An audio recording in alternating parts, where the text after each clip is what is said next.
पंजाब सिंध गुजरात मराठा द्राविड उत्कल वंगा विंध्य हिमाचल यमुना गंगा उच्चल जलधि तरंगा तव शुभ नामे जागे तव शुभ आशीष मागे गाहे तव जय गाथा जन गण मंगलदायक जय हे भारत भाग्य विधाता जय हे जय हे जय हे जय जय जय जय हे. Kindly take your seats.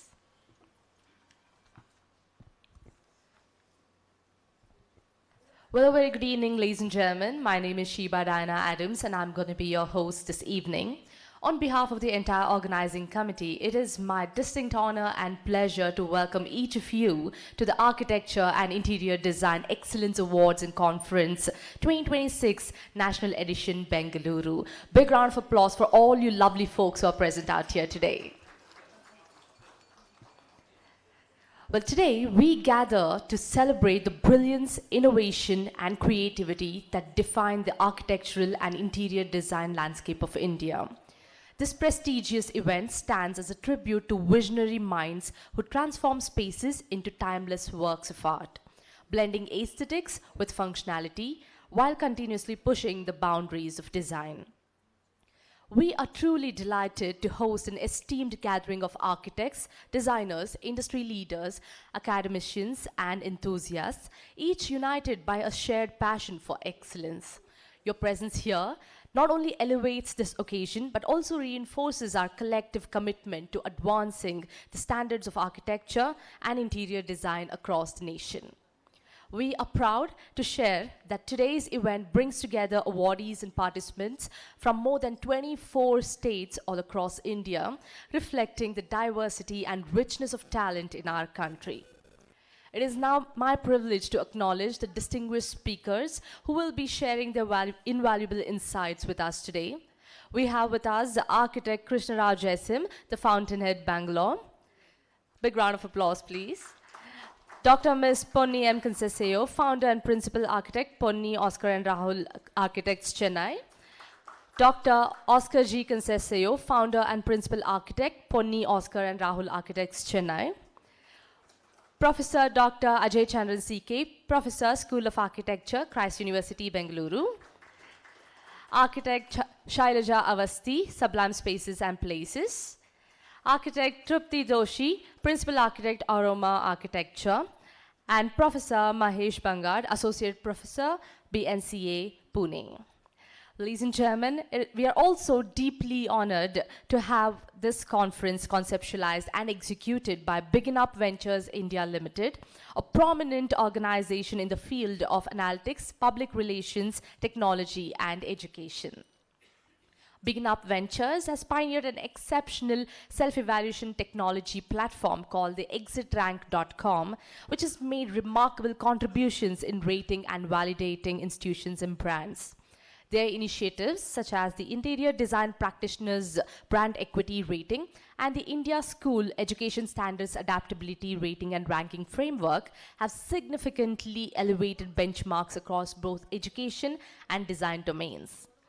Ladies and gentlemen, allow me to introduce you to Dr. Anand Gopal Nayak, the Dynamic Managing Director of Begin Up Ventures India, Bangalore. A distinguished serial entrepreneur, Dr. Nayak exemplifies innovation and leadership. He is the author of best-selling books, 18 But Not Teen, and a self-help business guide, Startup Ladder. His contributions to entrepreneurship have been recognized with prestigious honors, including the Young Entrepreneur Award presented by Sri Ratan Tata and Sri Narayan Murthy. Through his inspiring journey, he has impacted over 25,000 students and professionals across India. And today, we witness and celebrate awardees from over 24 states across India, representing the vast and diverse spectrum of talent that defines India's design ecosystem. These awards are not merely accolades, they are a recognition of dedication, creativity, and the relentless pursuit of excellence that continues to shape our built environment. Well, as we begin this enriching journey, let us now celebrate innovation, foster collaboration, and draw inspiration from one another's achievement. Together, let us continue to redefine excellence in architecture and interior design. Well, ladies and gentlemen, once again, I extend a hearty welcome to each and every one of you for the Architecture and Interior Design Excellence Awards and Conference. Big round of applause for all of you, everyone. Now, may I kindly request our esteemed speakers to kindly join us on stage for the ceremonial lamp lighting.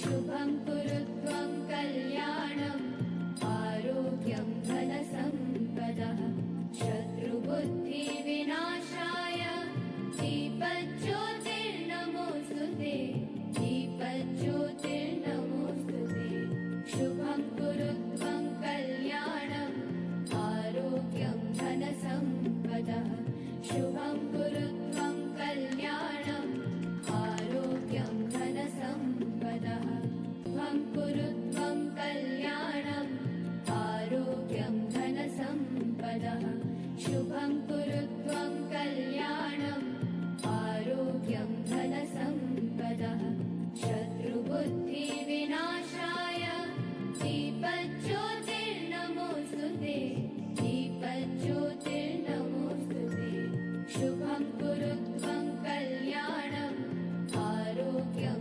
धनसम्पदः शुभं कुरुत्वं कल्याणम् आरोग्यं धनसम्पदः शुभं कुरुत्वं कल्याणम् आरोग्यं धनसम्पदः शुभं कुरुत्वं कल्याणम् आरोग्यं धनसम्पदः शत्रुबुद्धिविनाशाय दीपज्योतिर्नमोऽस्तुते दीपज्योतिर्नमोऽस्तुते शुभं कुरुत्वं कल्याणम् आरोग्यं धनसम्पदः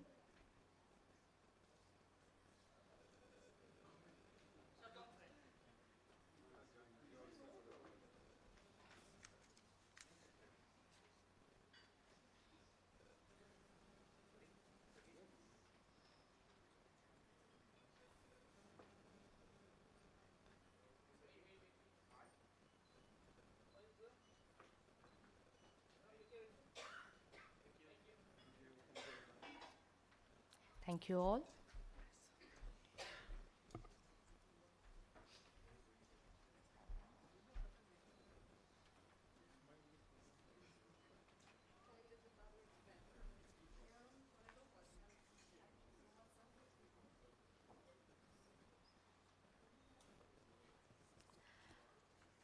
Well, ladies and gentlemen, this evening you're going to be thrilled with all the amazing, insightful sessions that we are going to have from our speakers. To begin with, allow me to introduce you to our first speaker of the evening, architect Mahesh Bangad, founder Studio 7 Inc. and senior associate at ADS.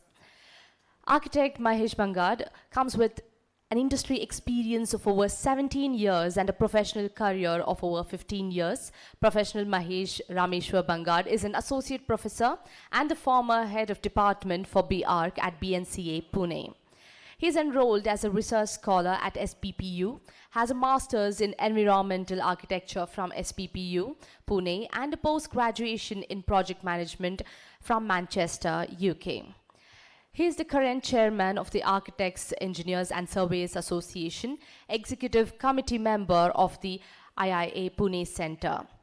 Mahesh is also an executive committee member of Intact Pune and an associate life member of the IIA, associate life member of IIID, an affiliate member of ISRE, and an associate member of IGBC. Professor Mahesh Bangad has won the IIA Young Architect of the Year 2025 award. Mahesh has also won several national awards for teaching, including the A3F Best Teacher Award, Best Educationalist in Pune Award, Young Achiever Award by ACE-Tech, Outstanding Contribution to Academia and Profession Award by Society Interiors and Design Magazine, and Global Teaching Award by the Chronicle Journal UK. Ladies and gentlemen, join me with a big round of applause as we welcome architect Mahesh Bangad on stage.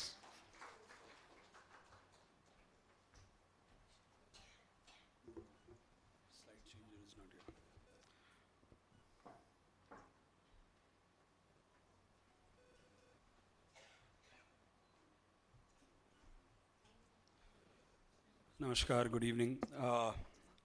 Welcome to all of you, and thank you, Begin Up, for having me here. The talk says stories to tell. Reason of the talk is with designers, with the design community that you all belong to, I belong to. Good designer is said to be the one who has a lot of stories to tell, and a good storyteller becomes a good designer. A good storyteller also becomes a good teacher, is what my teachers told me when I got into teaching. So when you look at design, design doesn't happen as a process of, as a definite process of A to B or B to C. And it doesn't even happen in the same way it happens for you and me. Each one of us have different approaches. I'm sure those of you who have done graduation projects or done your post-graduation projects, you start at some another location and some another form and end up doing detailing later on. The best thing about design, and I love this quote, is design is so simple and that is why it's so complicated. Has two ways of looking at it. If it was so simple, everybody could have done it. But because it's complicated, not everybody is able to do it. I did this in the morning also here, and I do it on several platforms. All I want you to do is think about why this storytelling is so important. When you think about a scenery in your mind, what comes to your mind? I'll give you 5 seconds to think about it, and then you tell me what comes to your mind, and we will then start talking about why storytelling is so important. So maybe 5, 4, 3, 2, 1. So how many of you thought about mountains in your scenery? You can raise your hands. Birds, sky, trees, moon, sun, sun in the mountain, water body, a gable-ended house, or even a coconut trees. A lot of you thought most of these things as a scenery when it comes to your mind. Don't shy away. I would have also thought about it that way. But the reason I ask you, if I had to ask you, what is A for? Apple. What is B for? Ball. C for? Cat. None of you went to the same schools together. Not all of you have gone through the same education of design. Not all of you are architects, some of you are interior designers. Each one of you come from different practices and different backgrounds. Shiva informed 24 states. So some of you didn't even learn in English directly as your first language. But the reason why you and me relate to the scenery same and the A for apple and B for ball and C for cat same is because since childhood we've been trained by our education system to think what is safe, to talk about what is where you can't go wrong. A for apple is correct across all 196 countries of the world, and you will not go wrong there. But design is not about like that. Design says why you did it, how you did it, and what have you done. Design, all these questions get answered differently everywhere you go. Let's think about deciding to do let's say you're designing a shopping mall and somebody's doing the interior, somebody's doing the architecture. And if I'd asked you to design it right now, right, in the next 10 minutes, each one of you would have designed it differently. Why is that happening? Because each one of you is competing with this creative in this creative domain with each other, trying to be the best or trying to be the better creative person in the room, right? So C. Scott says a very interesting quote, and C. Scott is not an architect, by the way, watch designer. Some of the best watches have been designed by C. Scott. Now, what does C. Scott say? I really like looking at design and thinking that attention to detail must have taken absolutely ages. This was written in front of the Barcelona Pavilion, which is one of the finest detailed out projects by Mies van der Rohe. Mind you, the Barcelona Pavilion today is not the original design. It was broken, it was sent back, shipped out, and Mies was invited again to build it because it was such a lovely building. And mind you, the detailing, if you go there, when you look at the water pool and you see the reflection and you see how the building gets reflected and how it's just about 4 planes and yet defines space so wonderfully well, you realize that the place is trying to tell you a story that probably the architect, even if he was alive today, wouldn't have been able to convey in words, but has conveyed in buildings. So what makes this design a good design? How do you look at a design and say, oh wow, ye acha design hai, this is a good design? Or for that matter, how do you describe a good design? What story do you tell about it? Think about the finest building that you have visited in Bengaluru, one of the oldest buildings in Bengaluru or the latest buildings in Bengaluru. How do you describe and say, oh yes, this was a very good design? So basically, if you look at design as a totality, I'm sure all of you have seen Three Idiots movie. In Three Idiots, Amir Khan describes machine as everything around us is a machine. I think if you replace the word machine and say design, the definition still fits well. Everything from the pen to plane to paper, everything else is design. And you're sitting here, there are so many design elements around us. So I think design is the key to everything. If you know how to design, you can do anything. Here I would like to tell you stories about people who took design very seriously. Mind you, they looked at design in a manner where they could follow some rules. This morning I was telling Jasim I will next time have his picture put up there. But reason I'm putting these pictures here is I'll probably talk 3 minutes only on this slide is because there are stories about everyone here. Unfortunately, very few of them are alive. But you talk about Nari Gandhi on the left, somebody who never took formal architectural education, never did drawings but directly built on site. Wonderful story that his last project, the Kishore Bajaj farmhouse, was completed by another celebrated architect, Chandrasekhar Kanetkar. And the greatest acknowledgement that Kanetkar got was they told him that you don't know where Nari ends and Kanetkar begins, and it's an acknowledgement an architect would love to have all his life, right? The second guy, of course, very famous, we unfortunately lost him last year, Christopher Benninger, designed some of the best buildings, again, not an Indian by birth, not a nationality, wasn't Indian before, shifted to India on invitation by another very famous legendary architect, Pritzker winning architect B.V. Doshi, was invited to CEPT, started a school of architecture, went on to design so many buildings in India, started his practice in Pune in '94. The interesting story about him is that the engineer with whom he worked for his first project is the same engineer he worked with for the last project as well. Across 30 years, Mr. Nambiar is his name, from '94 to 2024. The third person there is Anant Raze, was if there was a parallel to Botta's architecture in India, then Raze would have outsmarted Mario Botta in brick architecture probably. Then, of course, living legend Raj Rewal, I think, has designed the Parliament wonderfully well, blends seamlessly into the Luton's design ideologies. I don't know how many of you know the lady on the rightmost of the slide, right bottom of the slide. Does anybody know? Ilu Chaudhary, of course, the first qualified lady architect of India, Ilu Chaudhary. And the next to her is Hema Sankalia, the first registered female architect of the Council of Architecture when the council was formed.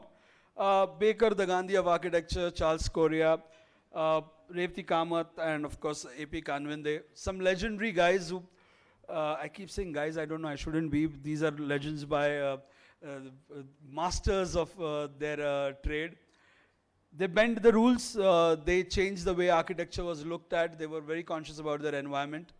I take pride in saying that I met all except Ilu Chaudhary. Of course, I met all other 10. I was able to meet each one of them, sit with a lot of them, discuss architecture, and that's why there are so many stories to tell about our association with knowing these guys, and I'm sure a lot of people have met them. Jasim has interacted with Korea a lot, Doshi as well, and have a lot to talk about. So I'm sure he would be enlighten us soon. The reason why all these master architects, generation 1, I would say, established themselves and became big because they were not constantly trying to design. They were largely trying to think first and then design. They were very conscious about what they were building and why they were building and for whom were they building, essentially. Time and again, across various courses, across IIMs and other courses where design thinking is taught, everybody is told that design is a cyclic process. You start at a point, you go to point B, point C, you come back to point D, and then you go back to point A, and you keep running around in circle trying to create, achieve the best in the process. But if you looked at design from a larger window and as a third person, maybe a layman, design to them doesn't matter if you are trying to retouch and re-answer some questions. For them, they don't care if good architecture follows this cyclic process. For them, largely what works is how well has the designer observed what had to be observed? How well have you questioned the requirements of the client? How well have you tested your ideas? And how well have you created this entire implementation of design? So to me, I think a better definition of a design process would be more lateral, and back and forth you could move across this lateral direction rather than wanting to make it cyclic. We are all trained our minds to either look at divergent thinking or convergent thinking. In school, I was told, largely I was told about using logic. Iska logic kya hai, iske piche kya hai, 2 plus 2 4 क्यों hai, 3 plus 5 8 क्यों hai.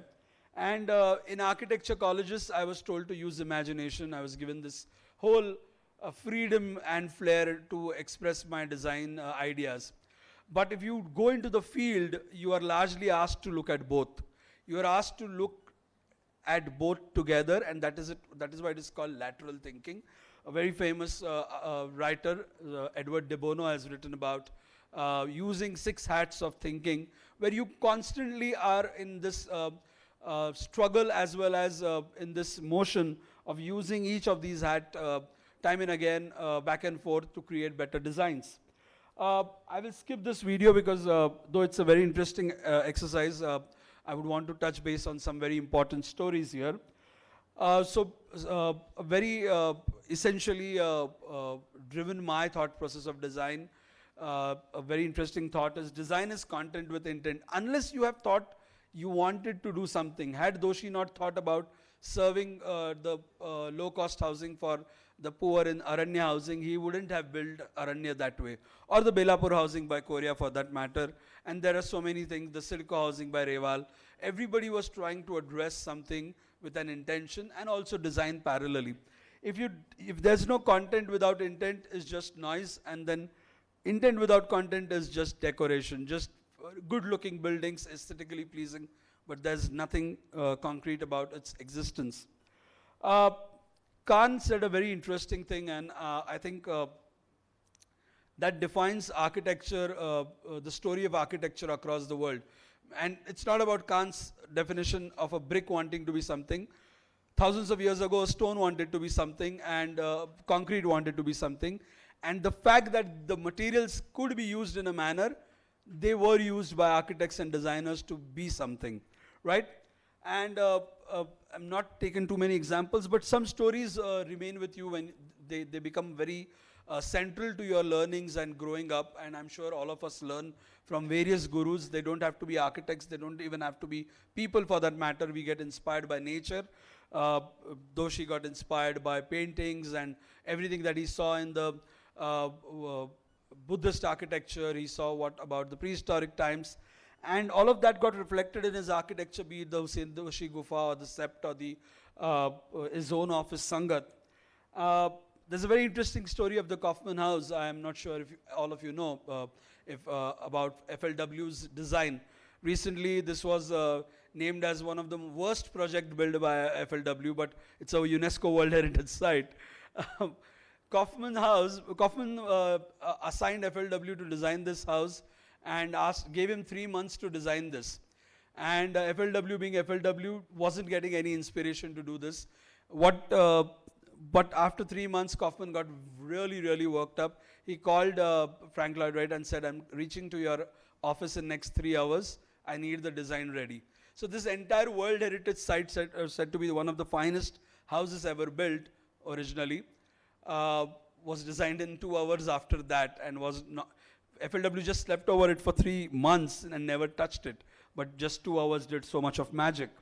And such a magic was also done. I'm not sure if this is moving. Yeah. Such a magician who died last year, unfortunately, Gary, he would sketch stories first, and then he would convert them into buildings. And I think that was one good thing about Gary, was he would sketch first. And in those 11 points I wrote, sketch your ideas. Definitely go on YouTube and search for sketches by Gary, one of the finest videos on architectural sketching. So Gary loved talking about stories through his buildings. It was his idea that created the Bilbao effect. It's a phenomena because Bilbao was going in debt. He created an entire museum on the harbor, and it created a ripple of economic ripple for Bilbao, and suddenly money started pouring in, people came in, and that phenomena was called the Bilbao effect. This is like putting in one thing in an entire ecosystem and suddenly changing its economics. Zahadid, I'm sure you know the story. All her projects that she was designing for several years were stalled or put into unbuildable list. Nobody was giving her any recognition. Then she designed a fire station, and the fire station, Vitra fire station, got built, never got used as a fire station. Funny part, it's a museum now. It was built as a fire station. The fireman said, there are so many angles in the building, we are confused, it bothers us. And they never used it as because you need to be very stable working in a high pressure situation. This is now converted to a museum. This building got her world recognition. And within 11 buildings, she had a Pritzker Award after this, which is also Kalatrava's magic about being an engineer and then moving to do architecture. And some of the finest buildings. Another story with this, quickly I'll tell you. Spain was already in debt. Probably an Ambani could have bought the entire country with his funds back then. But still going ahead, Calatrava proposed the City of Science and Arts in Valencia's riverbed. This was dried up riverbed. Calatrava used 9 times the funds that was allotted to him originally. He used heavy steel sections. But his conviction was so strong, he said, even if we build this, we will recover the money in 10 years.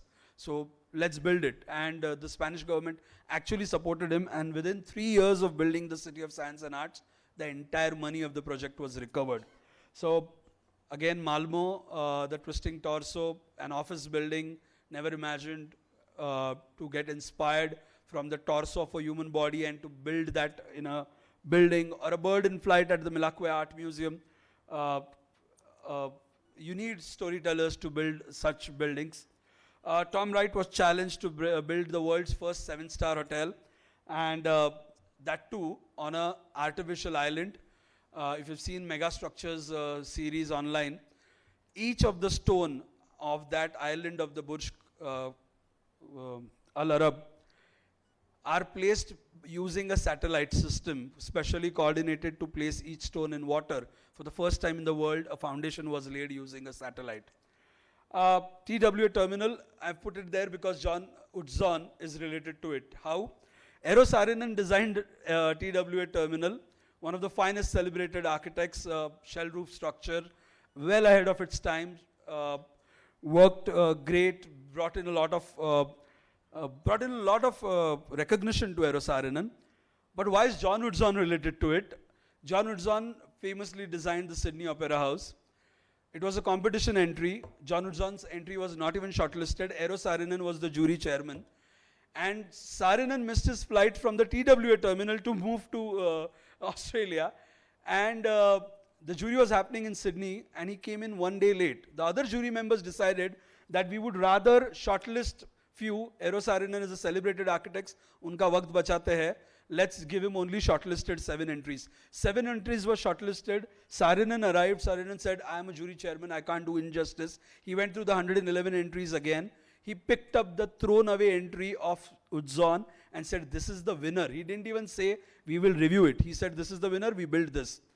The biggest interesting part about this is, John Utzon was called from USA to build this, rather explain this. Utzon arrived, Utzon explained his design, and they gave him the project. And then they asked him a very interesting question. How will you build the shell? Utzon said, that's not my job, I'm the architect. You ask the civil engineer to do it. And that is the interesting part of it. It took 14 years for the world to decide how to make those concrete structures, and the project continued for 14 years, and in the last year of the project, the shell was built. So these are the stories, and another interesting inspiration that kept built another building on the same lines was the Lotus Temple. Now again, very interestingly, a lot of people often ask, why did he build a lotus for a Baha'i house of faith?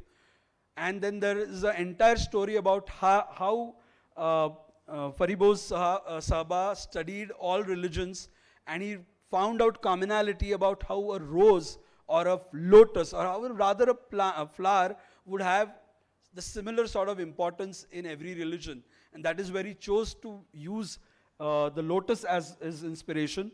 Foster, I'll quickly give you a story, last 1 minute to go. Foster built this building, it's called the Gherkin or the Cucumber building, or 102 Cent Annex building.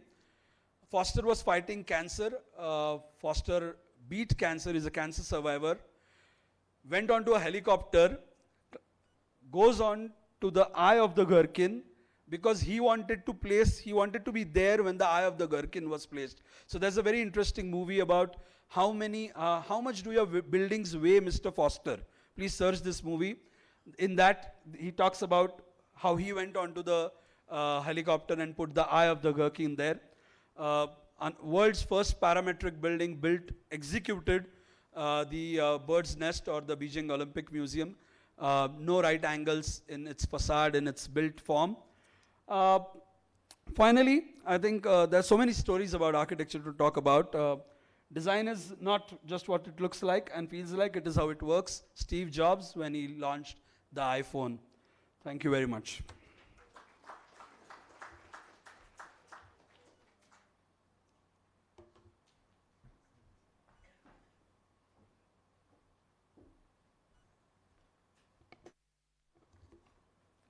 Thank you, Professor Mahesh. Well, ladies and gentlemen, next up we have a visionary luxury interior designer, Ms. Shailja Aasti, who is known for crafting immersive, timeless spaces that seamlessly blend heritage with contemporary elegance. As the founder and principal of her eponymous studio, Sublime Spaces and Places. She is recognized for concept-driven design, material richness, and emotionally resonant environments that go beyond aesthetics to create meaningful spatial experiences. Shailja has been featured among the top 10 most promising interior designers in India 2024 by Homes magazine and nominated among the top 10 product designers by Business World in 2018. Her work has appeared in leading publications including India Today Home, Business World, Outlook, Design Essentia, HT, and Your Story, among many others. She has experienced design through many lenses, being part of global design houses like Ogilvy, JWT, Mudra, and done all things design in her younger years. Her diverse portfolio spans luxury boat houses, destination villas, tree houses, offices, hospitality spaces, retail environments, and experiential workspaces. Notable projects include rainwater harvesting for rural areas of Laos, bespoke luxury residences, and large-scale concept developments rooted in nature and experiential living. Her work is defined by strong narratives, refined detailing, and a balance between innovation and timelessness.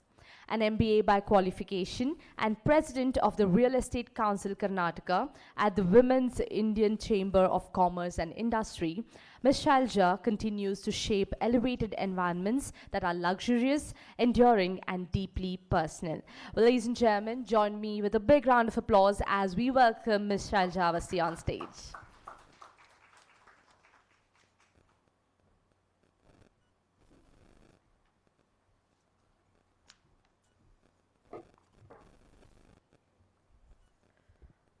Thank you for that wonderful introduction.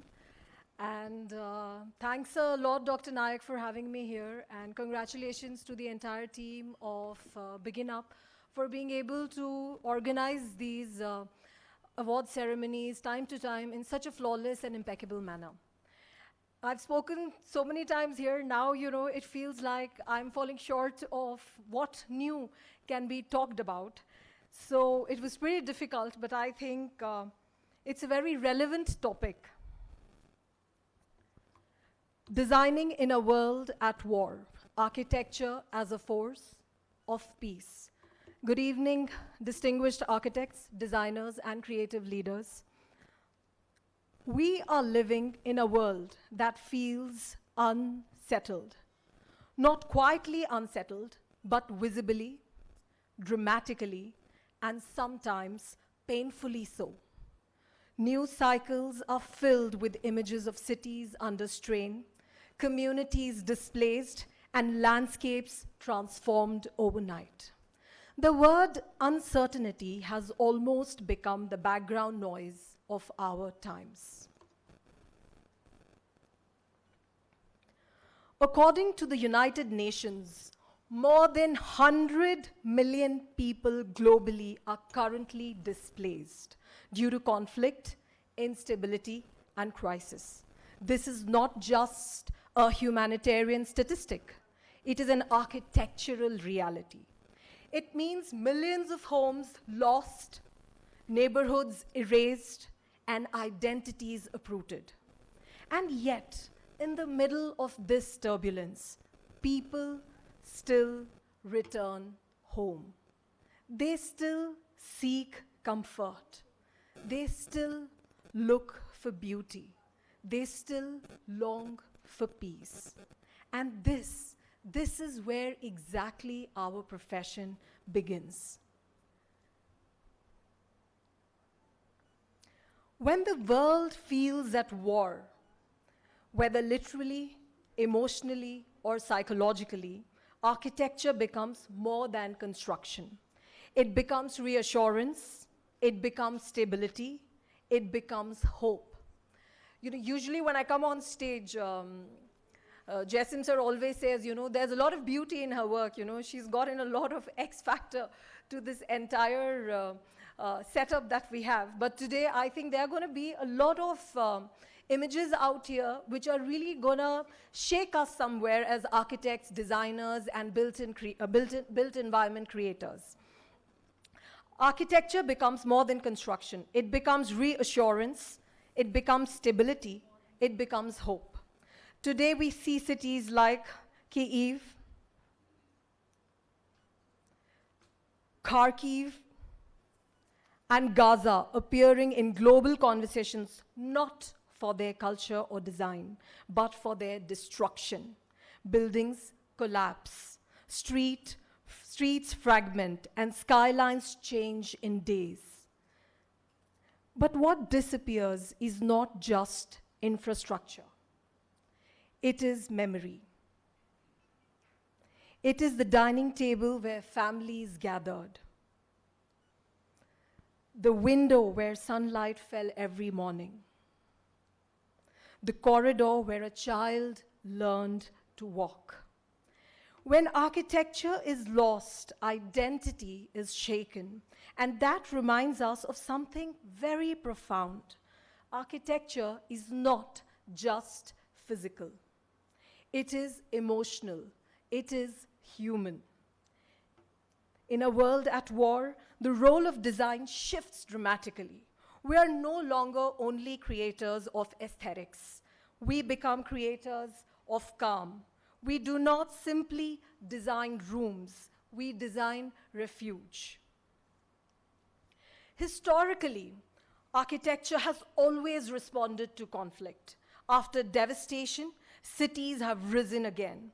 One of the most powerful examples is Warsaw. After World War II, nearly 85% of the city was destroyed. Yet, its reconstruction was not just about rebuilding structures. It was about rebuilding spirit.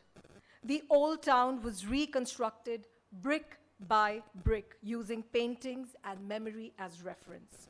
The act of reconstruction became an act of healing.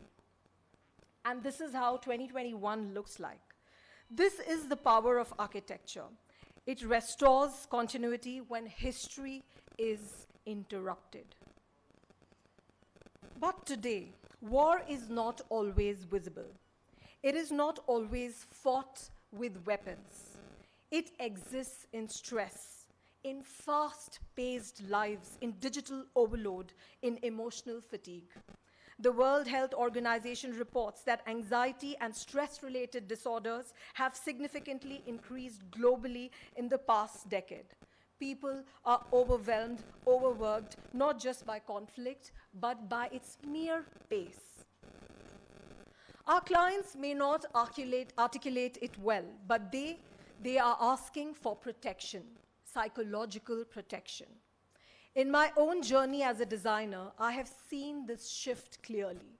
Earlier, conversations were about grandeur, scale, and statement. Today, they are about calm, warmth, and balance. Clients ask for homes that feel grounding. They ask for spaces that slow them down. They ask for environments that counter the noise of the outside world. I remember working with a family where both partners had extremely demanding careers. Their brief was not luxury. It was relief. They wanted to walk into their home and feel their shoulders drop. We used warm materials, layered lighting, intimate seating, and quiet transitions. Nothing loud, nothing dramatic. When the project was complete, they told me, "This home makes us breathe differently." That, to me, was architecture as peace. Research also supports this intuition. Studies in biophilic design show that exposure to natural materials, daylight, and organic textures can reduce stress levels by up to 15 to 20% and improve cognitive clarity. This is not just design poetry. It is design science. In times of conflict, the definition of luxury changes. It is no longer about excess. It is about ease. It is no longer about spectacle. It is about serenity. Quiet luxury emerges not as a trend anymore, but as a necessity. We see this in design choices. Softer lighting replacing harsh illumination, tactile materials replacing glossy perfection, intimate seating replacing oversized emptiness, flexible spaces replacing rigid planning. These are not stylistic preferences, they are psychological responses. Balconies become breathing spaces, reading corners become personal sanctuaries, layered lighting creates emotional warmth. We are, in many ways, designing emotional bunkers, not underground, but within everyday life. Another shift I have noticed is the return to authenticity. Stone, wood, natural fabrics, handcrafted details. These elements ground people. In a digital world, touch becomes therapeutic. In uncertain times, material honesty creates reassurance. This is why design today is becoming more human, more empathetic, more intuitive. There is also an interesting paradox. While the world becomes fragmented, spaces must become more adaptable. Homes today are workplaces, classrooms, entertainment zones, and retreats, all at once. This requires flexibility. Flexibility itself creates peace. In one of my projects, a client wanted a living room that could transform from formal entertaining to relaxed family time instead of fixed partitions. We used movable furniture and layered lighting. The same space evolved throughout the day. It felt calm because it was not forced into a single identity, because it didn't look too glamorous, because it just was born out of its own inevitability and its own needs. Adaptability reduces friction, and friction is often the root of stress. As designers, we must recognize that peace is deeply personal. For some, it is minimalism. For others, it is cultural richness. For some, symmetry. For others, softness. Our responsibility is not to impose style, but to interpret emotion very authentically. We listen, we decode, we translate. And in doing so, we create environments that support life quietly, consistently, and meaningfully. In a world at war, architecture becomes a silent counter force. It does not argue, it does not protest, it simply offers balance to souls that are pained. While the world negotiates conflict, we as architects and designers create harmony. While the world accelerates, we create pause. While the world grows uncertain, we create consistency and continuity. When I reflect on my own work, I realize the compliments that stay with me are never about scale. They are about feeling. This space makes me relax. I love coming back to home. This room makes me happy. These are the real awards of our profession. Because ultimately, architecture is not about walls and ceilings. It is about how people live within them. It is about how spaces influence emotion, behavior, and memory. In times like these, our responsibility grows. The spaces we create will influence how people think, how people rest, how they connect, and how they heal. This is extraordinary power. We can design homes that calm anxiety, workspaces that inspire without overwhelming, hospitality spaces that welcome instead of intimidating. We can design environments that restore balance. In a world at war, architecture becomes a force for peace, not in grand gestures, but in quiet ones. A warm corner, a soft light, a thoughtful proportion, a material that feels alive. These are small decisions, but they create profound impact, because long after the headlines change and long after conflicts evolve. What remains are the spaces we created, quietly supporting life, offering comfort, and holding memories. So let us not underestimate our role as interior designers or architects or built-in environment creators. We are not just designers of space, we are designers of calm, continuity, and of peace. And perhaps in a world that feels increasingly divided, that is the most powerful architecture we can offer. We design for peace. Thank you so much.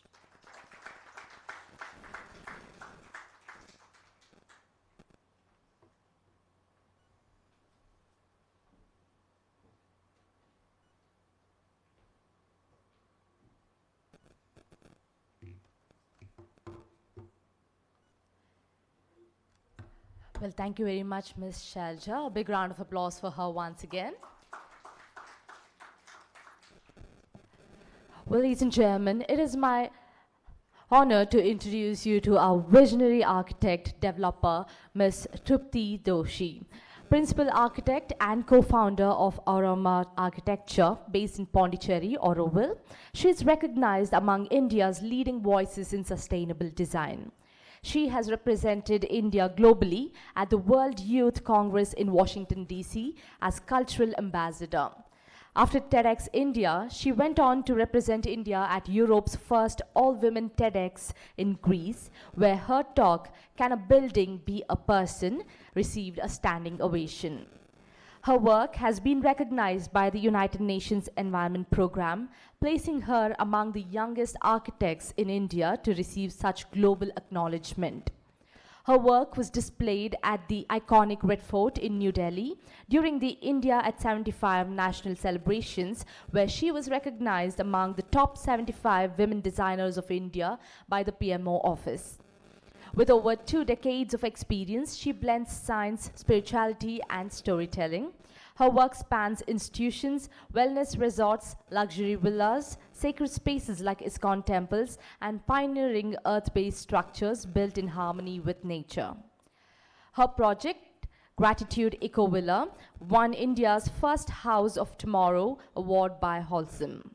And just last week, she was awarded for Best Commercial Building of Trichy, the West Side showroom designed for the Tata Group.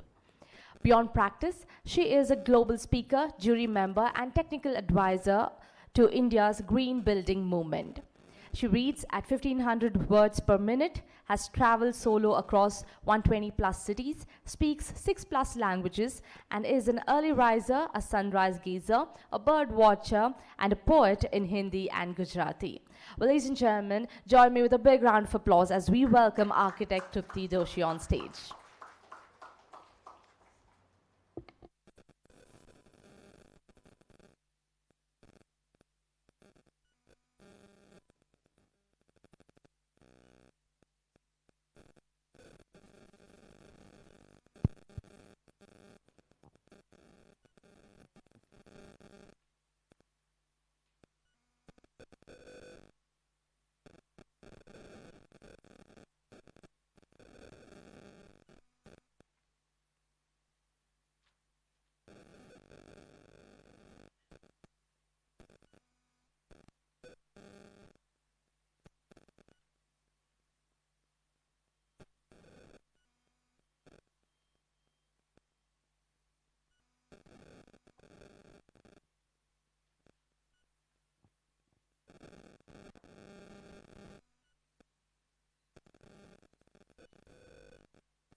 In a world where identities and spaces become increasingly important, the ubiquitous use of one particular material and to make it omnipresent is perhaps not the way of the informed architect or the professional or the interior designer. So today I thought I'll share with you the story of not a ubiquitous material, but a timeless material. A material that has been with us and has created warmth and spaces and timeless memories across thousands of years. This is the story of Earth, inspired by a poetic line written by one of my favorite poets, Sri Aurobindo, where he writes, "All our earth starts from mud and ends in sky." And that became the inspiration for this project, which is a convention center, but designed very, very unconventionally.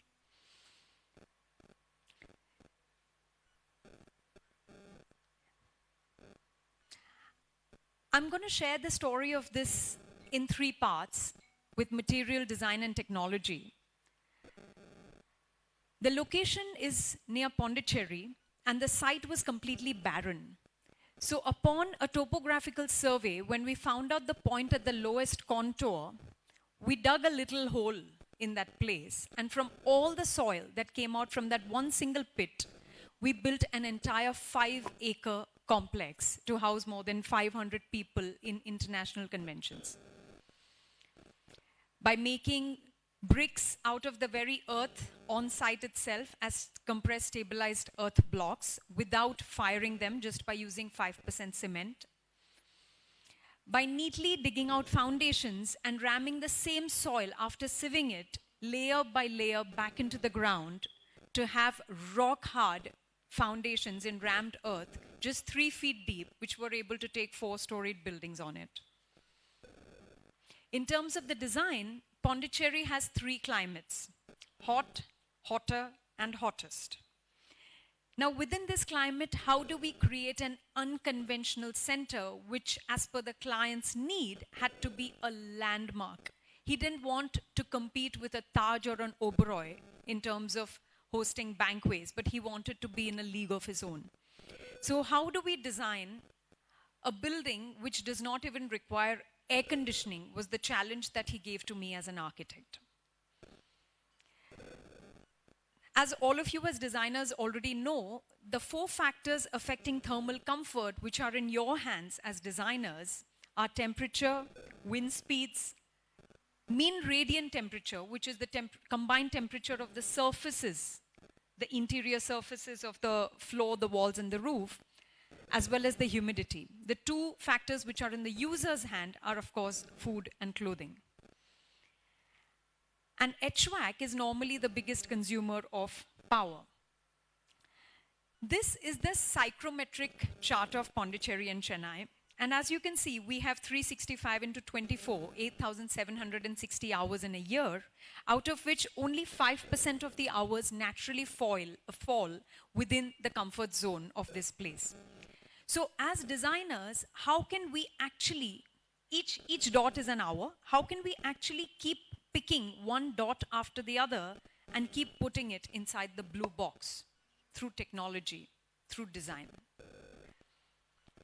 Orientation, the simple fact of orientation by cutting across the path of the sun, by orienting the longer sides not along east-west but along the north and the south. By funneling breeze through the building simply by placing buildings, like if you've seen Fatehpur Sikri, you know how buildings are placed in order to actually keep funneling the breeze from one corridor to the other. So principles of that have been integrated here.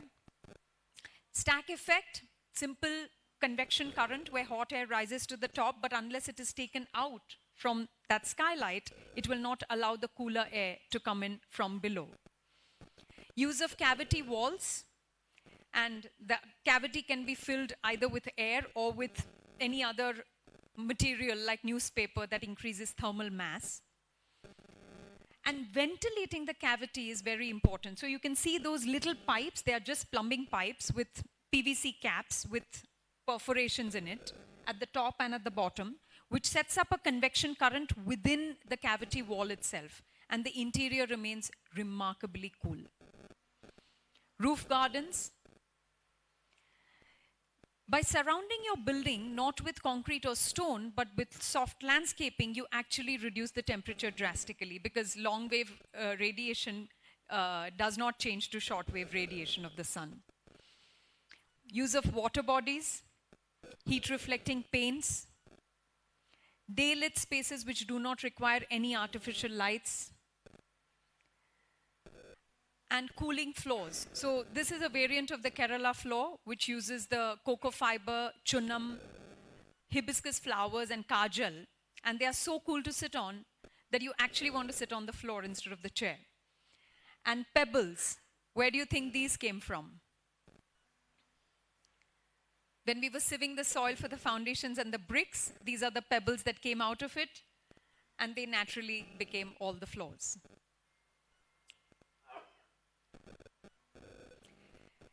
The only active measure to produce thermal comfort over here, and because we were clear we did not want to use air conditioning, was a technology that we call structure cooling.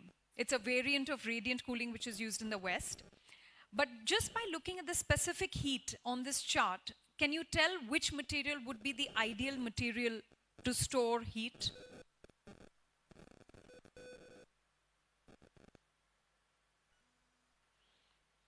So specific heat is a measure of how much you can hold, how much heat you can hold. So if brick is 800, stone is 1000, and water is 4200, it means that the same volume of water can hold 4 times the heat that of stone. So obviously, water is the best material to drain heat out of the building rather than using air, which is actually an insulator which pumps heat out of the building. So we collect all the rainwater that falls on the roof, bring them down through these pipes into water bodies, cool the water bodies with a heat exchanger. A small quarter HP pump is used instead of 60 tons of air conditioning, just bringing it down to a quarter HP pump, and the radiator of a truck, which through a heat exchanger actually cools the water down, and that cooled water is circulated from under the floor in slow moving, at slow moving paces through these pipes under the floor. So the water in the morning enters at 22 degrees and in the evening it leaves at 32 degrees. It cools down further to 22 at night and comes back in the morning. What this essentially does is it brings down the temperature of the building. What is your body temperature in Celsius? 37.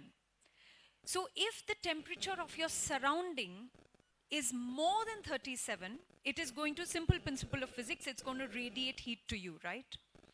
And if the temperature of the surrounding is less than 37, you are going to radiate heat to the atmosphere. So just this simple principle means we have to bring down the temperature of the room through natural means to less than 37. And here, with the use of water and a quarter HP pump, we are able to bring down the temperature of the building, the mean radiant temperature, to less than 30. So obviously it feels so cool. In a sense, this building acts like something that all of us use every day at home. It's an earthen pot. So when you look at an earthen pot, much like the dewdrop on a leaf, even earthen pots have minute water droplets on the outside, right? Because it's condensation. It is the atmospheric humidity that is condensing on the earthen pot because the pot is so cool. Similarly, over here, the building is so cool that in the morning you can actually see small droplets of water. And as those droplets evaporate, similar to how perspiration evaporates and makes us feel cooler because it takes heat away from the body, here, that water evaporates and makes the building further cooler.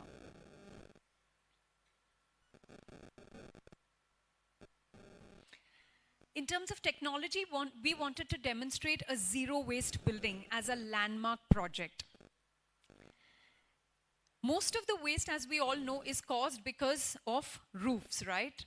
When traditional roofs are built in the traditional, unconventional way, you have a mountain of waste because you'll stack up bricks, you'll plaster the dome, then you'll place bricks on it, and then you'll remove all the debris from underneath. So you'll have an equal volume of waste. So here we wanted to demonstrate zero waste. And how did we do it? This is one of my favorite buildings, the Sagrada Familia in Barcelona, designed by architect Antonio Gaudi, who had this magical way of optimizing domes, vaults, and arches by making all the shapes, irrespective. It could be a three-pointed arch, it could be a segment of a circle, it could be an Egyptian arch. Whatever shape, he will make it behave like a catenary. So a catenary is a free suspended chain where each and every member of the chain is acting in pure tension. There are zero compressive forces in a catenary. So he has actually made the flip. This is the mirror image of this. So he has hung the chains and made each chain behave like a catenary, and then he has mirrored it, which is flipped it around, so that what was acting in pure tension when it is down, the minute you flip it back, it's now acting in pure compression. And that is the beauty of brick and stone, right? That it acts in pure, it is excellent in pure compression. If there are zero tensile forces in stone, you don't need such thick arches and domes, right? Because it's acting as per its swadharma. Its dharma is to act in compression. If that same span were to be built out of wire-cut brick, the thickness of that roof would have been equal to my height. It would have been a 64-inch thick roof going from one beam to the other. But by using the principles of Antonio Gaudi, we were able to bring down that 64 inches thick roof to a mere 4 inches. And the way we built it had to be a zero waste technology. So we just had 2 metal trusses, no scaffolding no formwork whatsoever. The first course of bricks went on the truss. And after that, the second course was simply stuck to the previous course with earth mortar, the same material with which we built the bricks. It's not a fired brick with cement mortar where the two materials are completely different, and hence you need thick mortar, right? Because the two materials are so different that they are never going to fuse into one. Whereas over here, the brick and the mortar is the same. So you saw those 2 metal templates. One mason is working on that template, and this mason is working on this template, and they are just coming closer and closer together to meet in the center. Even the string lines that you see, the blue string lines, they are simple laundry lines. They are above the brick, not below, which means they are not supporting the brick. They are simply guiding the mason as to where he has to stick the brick.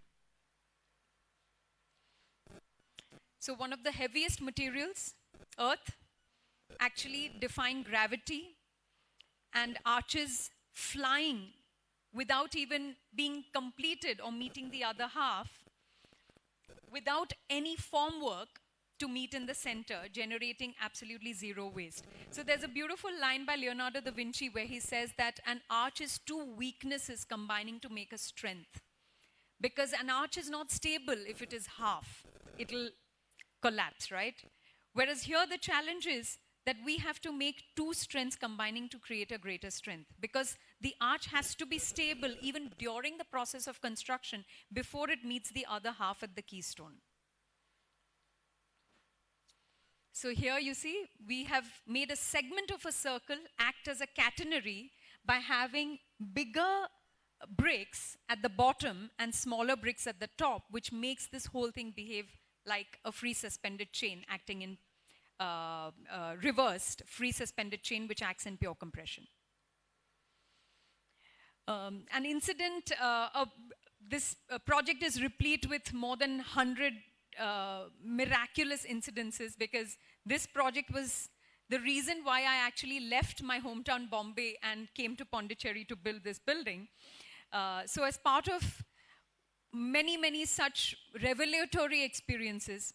One of the things which I thought I'll share with you all today is when I was training these masons, and throughout this project I had the chance to train more than 475 unskilled people from the surrounding villages, because we had chosen not to have a contractor, because no contractor was able to build something which was never done before, and hence they were so skeptical. So we had to do it ourselves by training these local villagers. Of course, in the bargain, all of them got super skilled. They started working with me. This was my first project straight out of college. So they started working with me at 130 rupees, and by the time they learned all these technologies, they were easily commanding 800, 825 rupees. So this incident that I wanted to share, this was one of the batches of unskilled people whom I was training to become masons of such a highly specialized, highly engineered, precise to 0.5 millimeter building. And only the man in the orange shirt in the middle, his name is Muthulingam, he was kind of half a mason, and rest everybody was completely raw.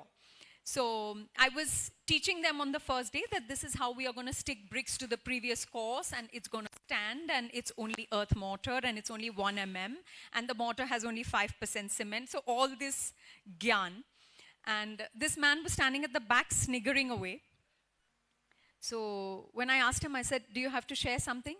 So he walks up to the front with a big swagger and tells me, you are very young in the construction trade. So I said, yes, I know all of you are elder than me. He said, my grandfather was a mason, my father is a mason, I am a mason, and for the last 37 years, we have been using 15 millimeters of mortar, and that to cement, and you are trying to tell me, trying to teach me that we are going to put our neck on the line to build this gigantic roof under which 500 people are going to sit, and you are going to make me do it with soil mortar, and that to 1 mm.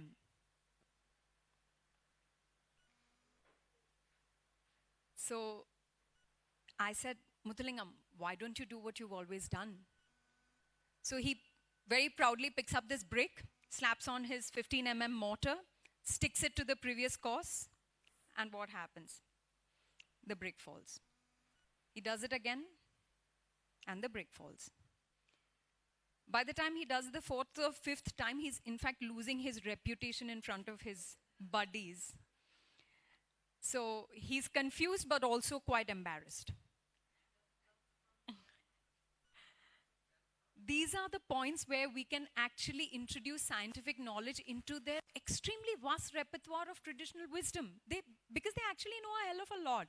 In fact, through the process of this construction, these people became really good friends with us, and we learned so much from them as well. So the moment happens where he's looking at me and he doesn't know why it's not working, because if it has worked for 37 years. So I said, Muthulingam, what kind of brick you're using? He's like, fired brick. I said, which means that the clay content in the brick is not clay, right? It's ceramic. So he's like, yeah, does it matter? I was like, wait, what mortar are you using? Cement mortar. Okay. You're putting cement mortar on the brick after how long? I'm dipping the brick in the bucket for 2 minutes. I said, no, you're dipping it for 10 minutes. You dip the brick and then you'll go for a stroll. He's like, does it really matter? I said, over here, you were saturating the brick with water, and because the brick is so saturated, it's not going to absorb any water from the cement mortar. Whereas over here, we are going to dip the brick in a bucket of water for a split second, such that it only initiates a capillary action on the surface, and the clay content in the mortar and the clay content in the brick are bye-bye. They're just going to bind. The minute he understood that, he was flying. And instead of completing the vault in a schedule of 5.5 months, he actually led the whole team and finished it in 9 weeks.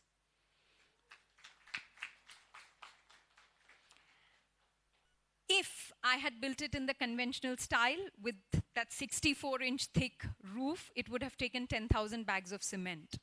How many bags do you think we actually used for creating this entire? It's perhaps India's largest vault built in this fashion with zero waste. Yes, sir. 500? 1,000?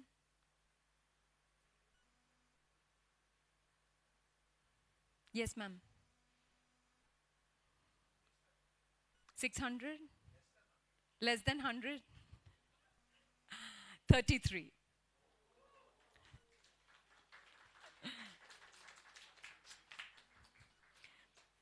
One day I get a random call from New York. The person at the other end happens to be the chief music composer and violinist of the Titanic track. He had heard that this vault, which we have designed, has a brilliant natural acoustic and does not need microphones, even though 500 people are sitting in the audience. And one person speaking from here can be clearly heard at the normal volume to the person right at the other end. He had found this out through a friend of a friend, and he calls me, and he's like, I want to come and perform under your vault. So I just quickly looked him up, and I found out that he used to perform with Michael Jackson. So I said, Paul, I don't have a Michael Jackson audience for you. He's like, no, whatever audience you have. I said, I only have my 500 villagers. So he's like, that's the perfect audience. So next time he was in India after 3 months, he actually flew down to Pondicherry and he performed his entire Titanic track and so many other songs with his violin at every corner of the vault, and he was trying to check the acoustics. And after 1 hour, he comes to the center and he said something which will stay with me. He said, Trupti, the earth below me has become the sky above me. When I was playing, the earth was listening. So the earth, right? We started with the poem, All Our Earth. So the earth has to be visible to the user, right? So we deliberately created the segment of the circle with the radius and the center of the radius at the floor, such that the reflection in the floor and the roof above would actually complete the full circle, and it becomes the earth.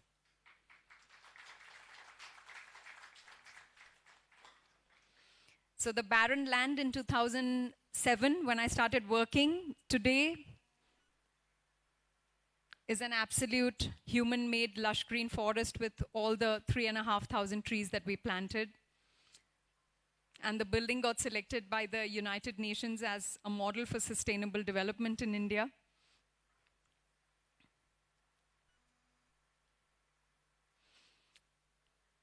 And I had the humbling privilege of translating poetry into architecture, of transforming earth into sky.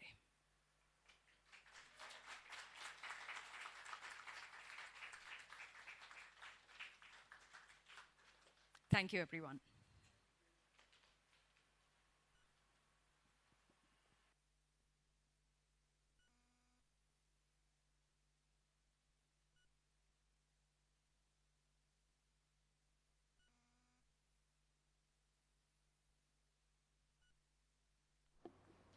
Well, ladies and gentlemen, that was architect Trupti Doshi. A big round of applause for her, please. Thank you for the wonderful session. Well, ladies and gentlemen, next up we have architect Jayasim Krishna Rajasim, a visionary in the field of architecture, has long been celebrated for his innovative and unconventional approach to design. With a career spanning over several decades, he has not only shaped the architectural landscape of India, but also left a profound impact on the global design community. Known for its commitment to sustainability, creativity, and blending modernity with traditional Indian aesthetics, Jayasim's work transcends the boundaries of form and function, speaking to the soul of structures he creates. His relentless passion for pushing the limits of architectural expression has made him a luminary in the field, inspiring generations of architects to think beyond the ordinary and embrace a future where design meets purpose in harmony with nature. a recipient of numerous accolades, including prestigious awards like the Lifetime Achievement Award by the Indian Institute of Architects. Architect Jayasim's legacy is one of innovation, sustainability, and a deep respect for nature, continually inspiring future architects to see beyond the conventional and craft spaces that tell stories. Ladies and gentlemen, join me with a big round of applause as we welcome architect Krishna Rajasim on stage.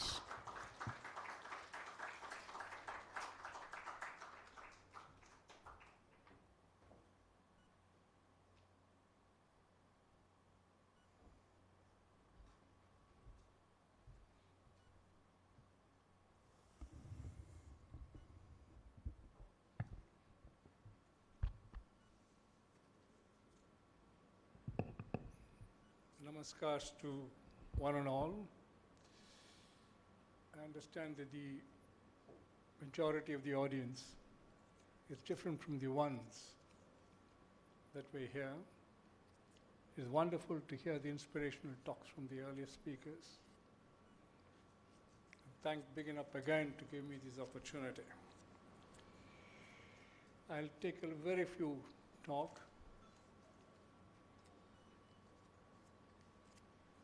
When you talk of interior spaces and interior design, I'm only reminded of the 5 elements and the 5 senses that move human life.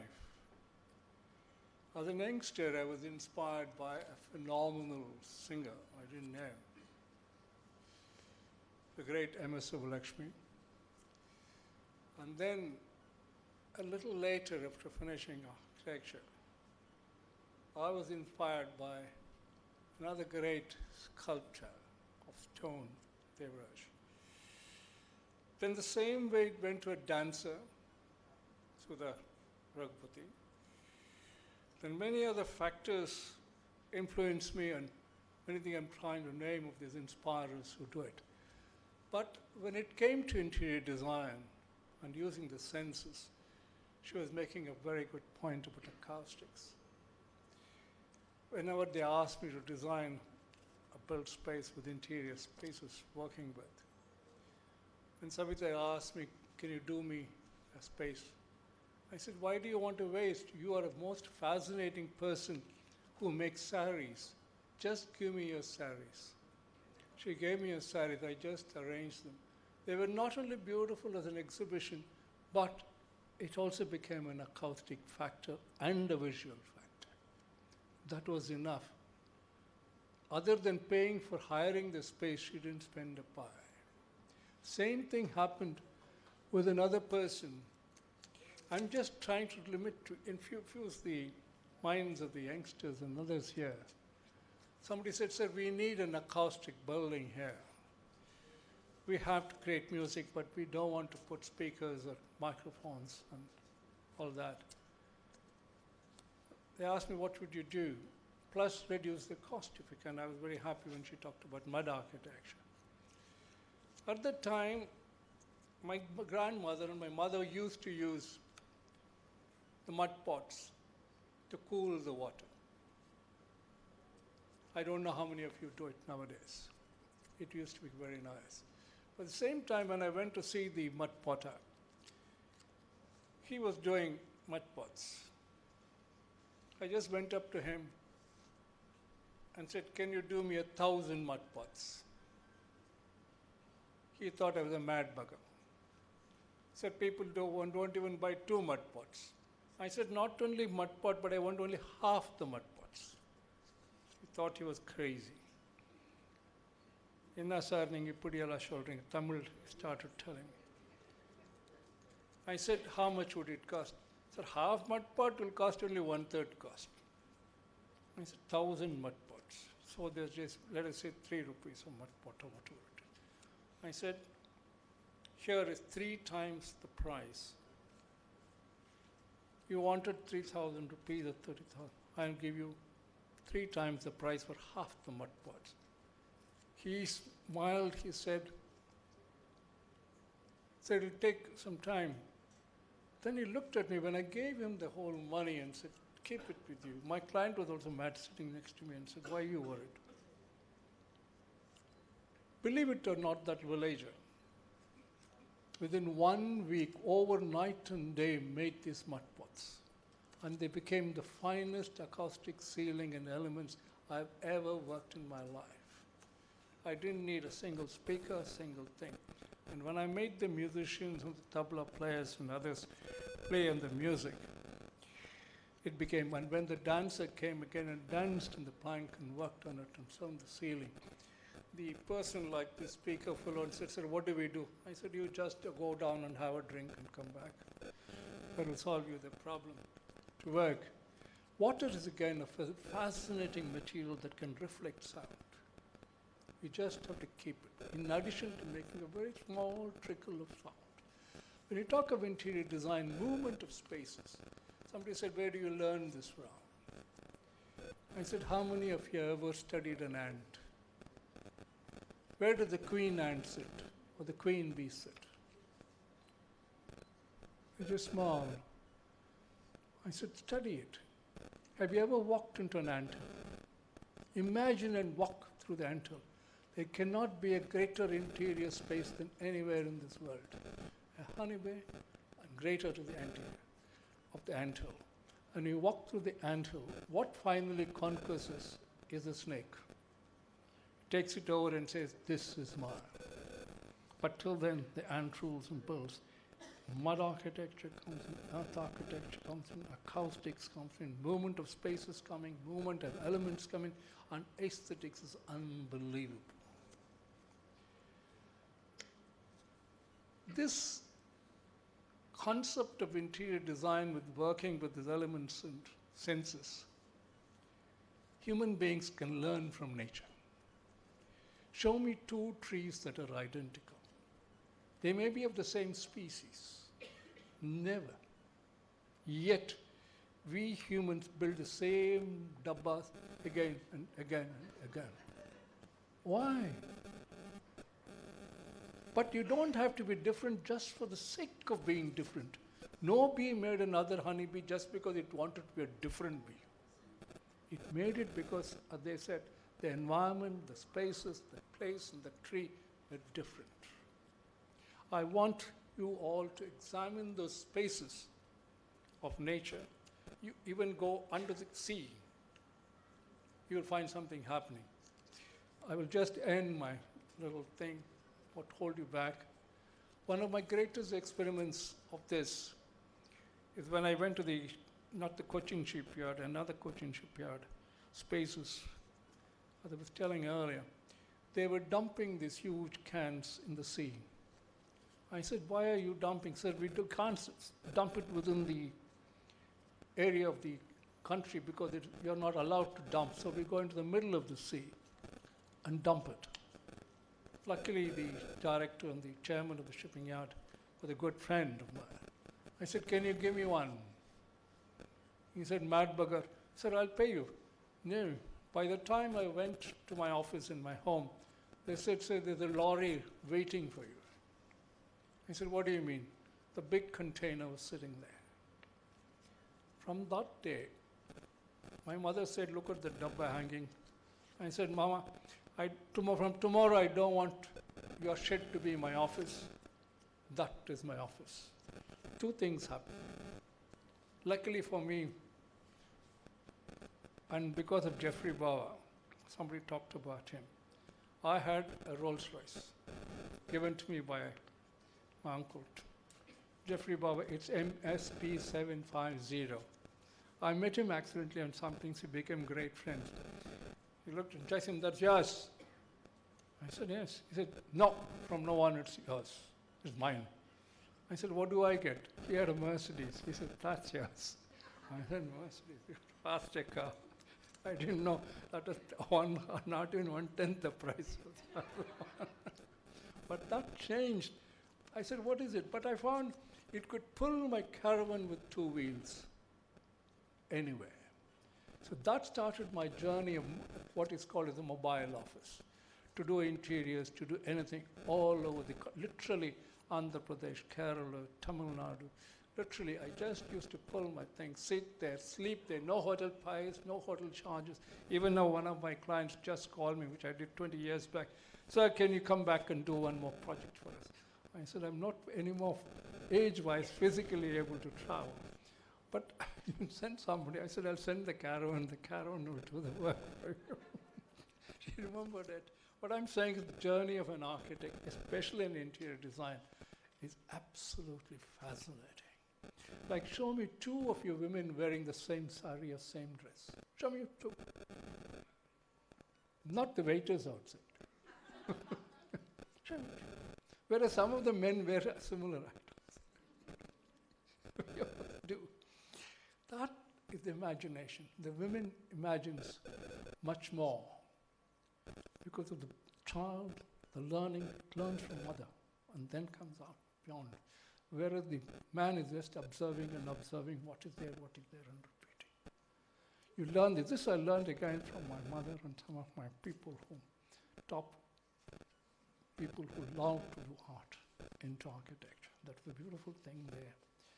I thank you all for patiently listening to an old senior architect. I had a fascinating experience with you. Thank you very much. Only thing I have to, she's kidnapping me out to another function where I have to talk about stones. From mud to stone is my avatar's transition today. Thank you very much. Wish you all the best. Have a great day. Thank you very much, sir. Everyone, can we please have a standing ovation for Jayasim, sir? It's always a pleasure to have you here.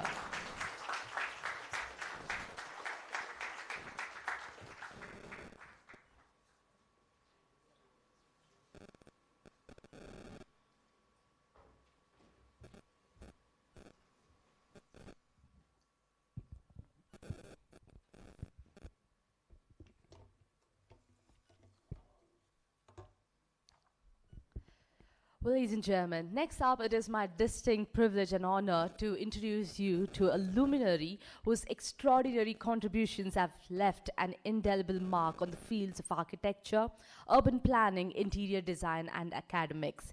A towering figure whose professional journey of 27 remarkable years stands as an inspiring testament to dedication, innovation, and excellence. Ladies and gentlemen, please join me in welcoming Professor Dr. Ajay Chandran CK, architect, urban planner, interior designer, and valuer, who currently serves as the director of Anantapadmam Builders Private Limited and as a senior professor at the School of Architecture, Christ University, Bangalore. Professor Dr. Ajay Chandran is a standing appellate committee member of AICTE, the apex regulatory body governing technical education in India. He also serves as the Honorary Secretary of GEM ASSOCHAM, Karnataka chapter, championing sustainable and green industry practices. A distinguished academic leader, he has served as the principal of SJBIT and as the Dean of BGS School of Architecture and Planning, Bangalore. He's also a certified trainer for Indian Knowledge Systems, a prestigious certification conferred by the University Grants Commission, Department of Education, Government of India. His intellectual contributions to research and innovation are simply remarkable. He has filed an astounding 55 patents, out of which 35 have been granted by the Government of India. He has authored 31 International Scopus Indexed journal publications and is actively guiding 9 doctoral research scholars, shaping the next generation of thinkers and innovators. Professor Dr. Ajay Chandran's professional affiliations speak volumes about his stature in the field. He is a fellow of the Indian Institute of Architects, a fellow of the Institute of Town Planners, India, and a fellow of the Institute of Valuers, India. He is also an associate life member of AIID, the Indian Society of Technical Education, and holds the GEM Sustainability Certification Professional of ASSOCHAM. Well, distinguished guests, today we celebrate a man whose life's work embodies the finest ideals of professional excellence, academic leadership, and a relentless pursuit of knowledge. Please extend a warm welcome for Professor Dr. Ajay Chandran CK. Big round of applause, everyone.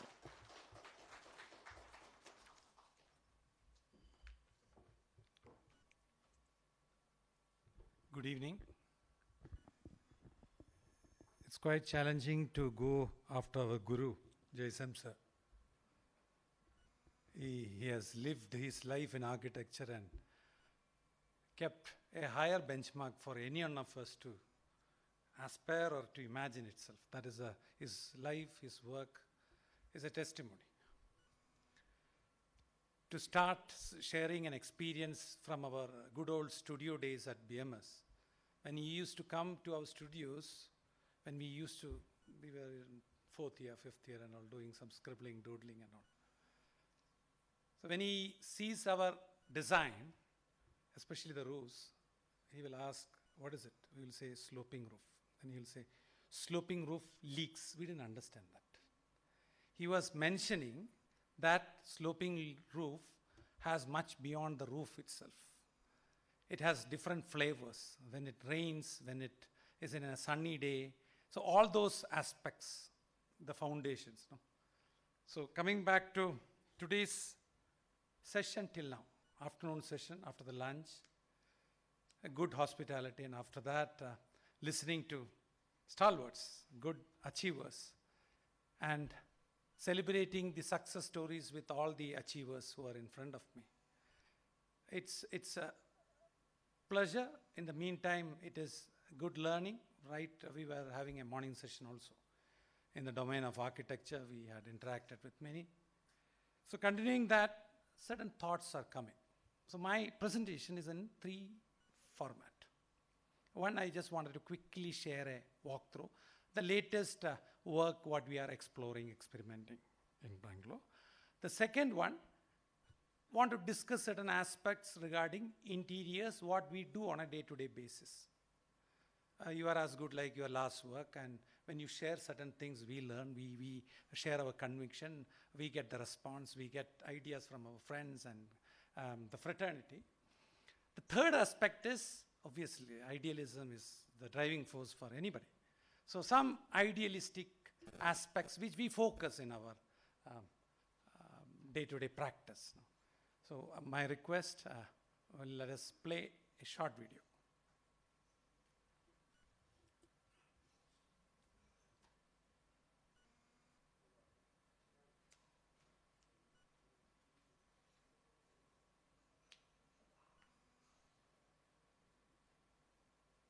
Welcome to the SD Community Centre, a landmark sustainable development in the heart of Bengaluru, designed by Anantapadmam Builders.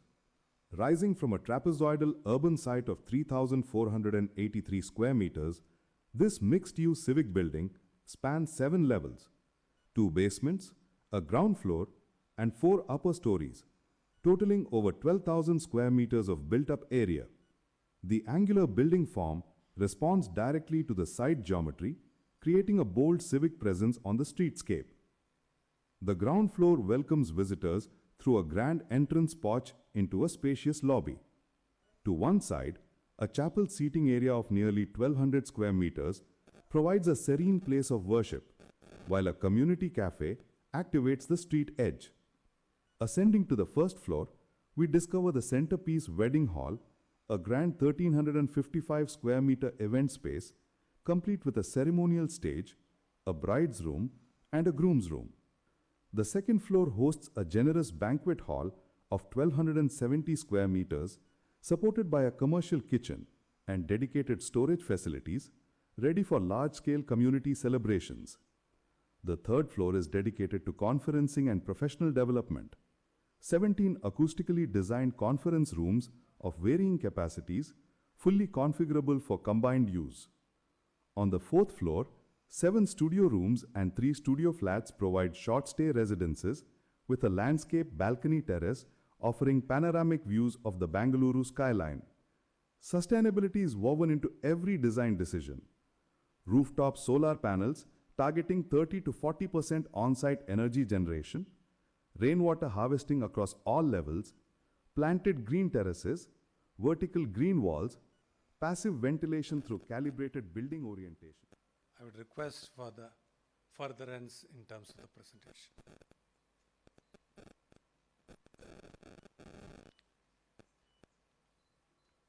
To start with, the first presenter talked about processes.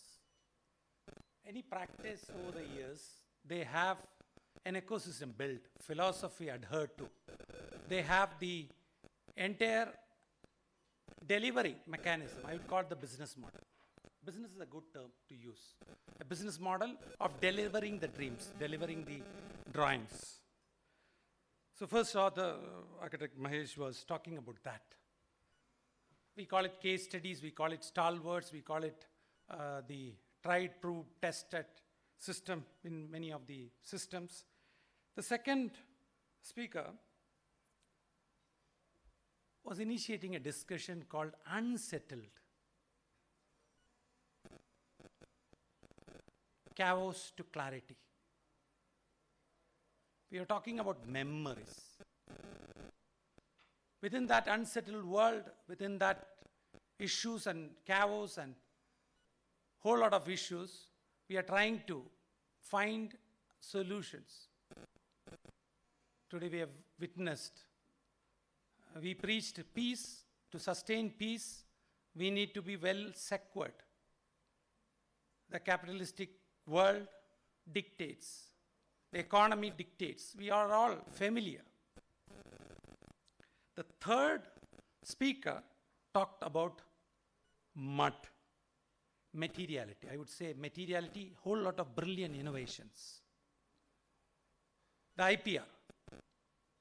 One is a philosophy, another is an IPR, hands-on. These detailing will become the template for any office or practice or the kind of architecture. The point I'm trying to make is, there is a whole lot of inside out, there is a whole lot of contain and the container, the shell, the outer. It's a reflection of a personality. So most of the cases, in our case specifically, from the land to project financing to design to operational, the business model to the business stakes, we get into it. It's not just architecture alone. So interior is part and parcel of that entire built envelope. We need to have that freedom. In some cases, we get to have regular kind of only interior projects. But the kind of examples what I am trying to discuss, only one example today to discuss, we have that free hand. Many of you are doing that. Most of you will be happy to share that from the scratch. When you are involved, you have a better control, right? The supply chain management, many of the times large project, there's a lot of banking involved, economic layer involved. We will always go with the design program. The design program always has a strong economical context, connections. A built edifice, then what is in the shell and what will happen in the interiors is all estimated along with the design. One is a drawing board sketch. I'm sure you're all agreeing what's happening in the regular practice. Jason sir has brought in a different dimension altogether. The habitat, the heart, the soulful, right? You have a tick, but the project requires a different consideration. The funding mechanism has their priorities, and everything is under quality check. There is standardization, there is industrialization, speed, impact, the time. So envelope.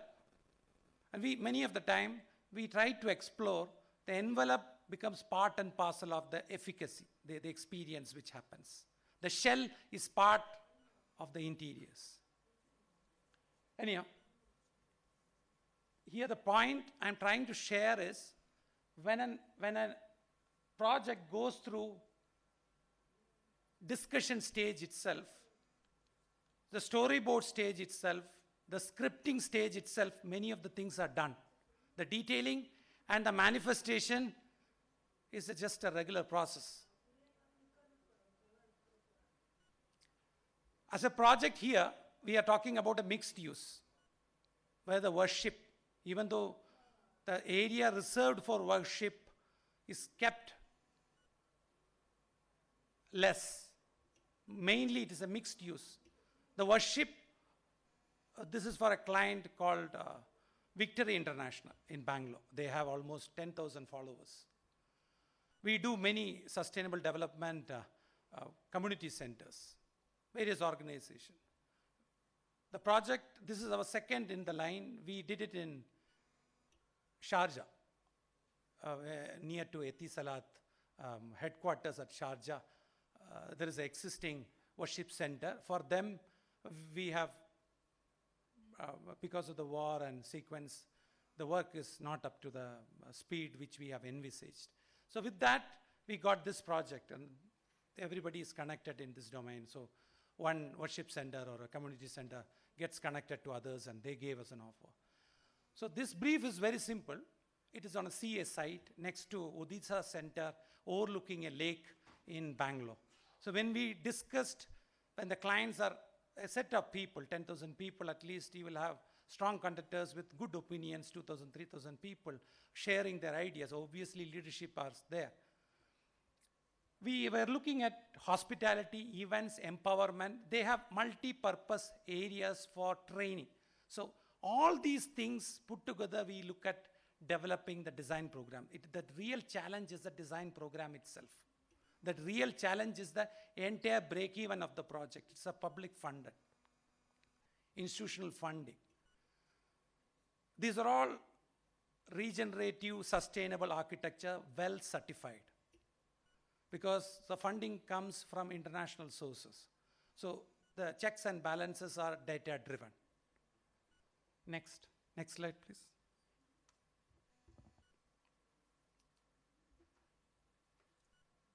So I have shared already chapel, wedding facilities, banquet hall, conference room, studio residences.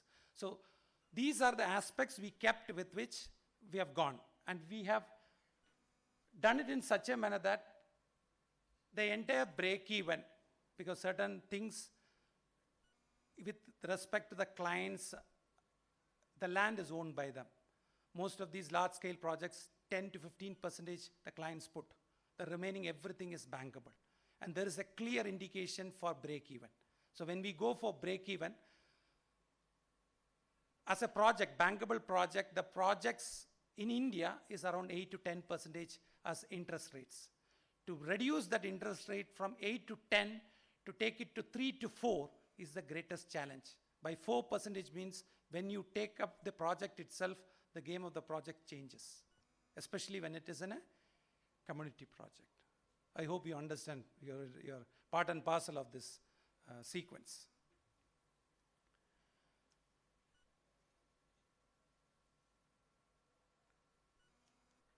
We don't get into the architecture part of it. I'm just getting into the spatial part of it. We use a lot of wood. India is blessed. There was a lot of hue and cry for the wood. The kind of wood which you use, if you are familiar with that, our forefathers have already shown us. And today, all the sustainability part of the world, they say wood is a good material.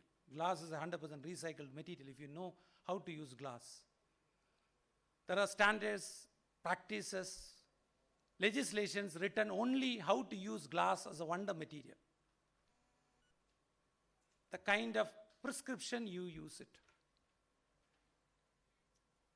The moment it gets certified by international agencies, approved by financial institution, no more challenges. It's well taken. Most of the time, challenges are not from our fraternity. Challenges are from banking sector. They go through all the records. That is where the real challenge is. You think that criticism comes from architecture fraternity, built envelope fraternity, and the so-called colleagues. No, they are much softer.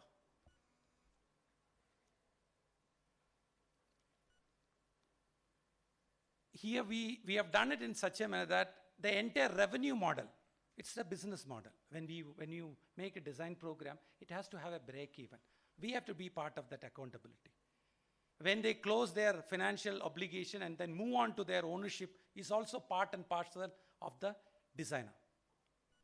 Let it be in a total project, if you keep 40% for interior design or 30% for the interior design, the break even of the interior design, the lifespan of the interior design is also prescribed in a large scale project, bankable project. They're very clear when they are going to do the next, the remodeling, refurnishing of the entire project. That is the clarity with which large scale projects happen, especially international scale project. The license is given for 100 years. But checks and balances are now even in the Middle East, checks and balances comes within the first 5 years of handing over. Things will change in this country also. It will be much more regulated. Now we are moving towards bankable, sustainable sector. The more checks and balances will be, data will be monitored, live data will be shared with authorities. All these things are going to come. It's a matter of time. The envelope will be regulated, the envelope will be accountable.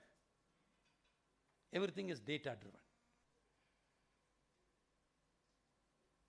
Angular building form, from the vertical program expression itself, we try to be as scientific as possible.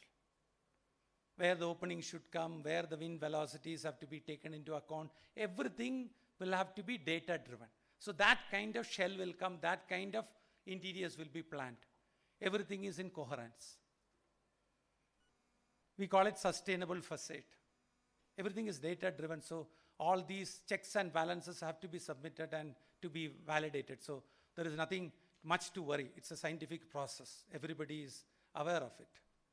You are as good like your tools, you are as good like your processes, and that processes should be vetted all the time.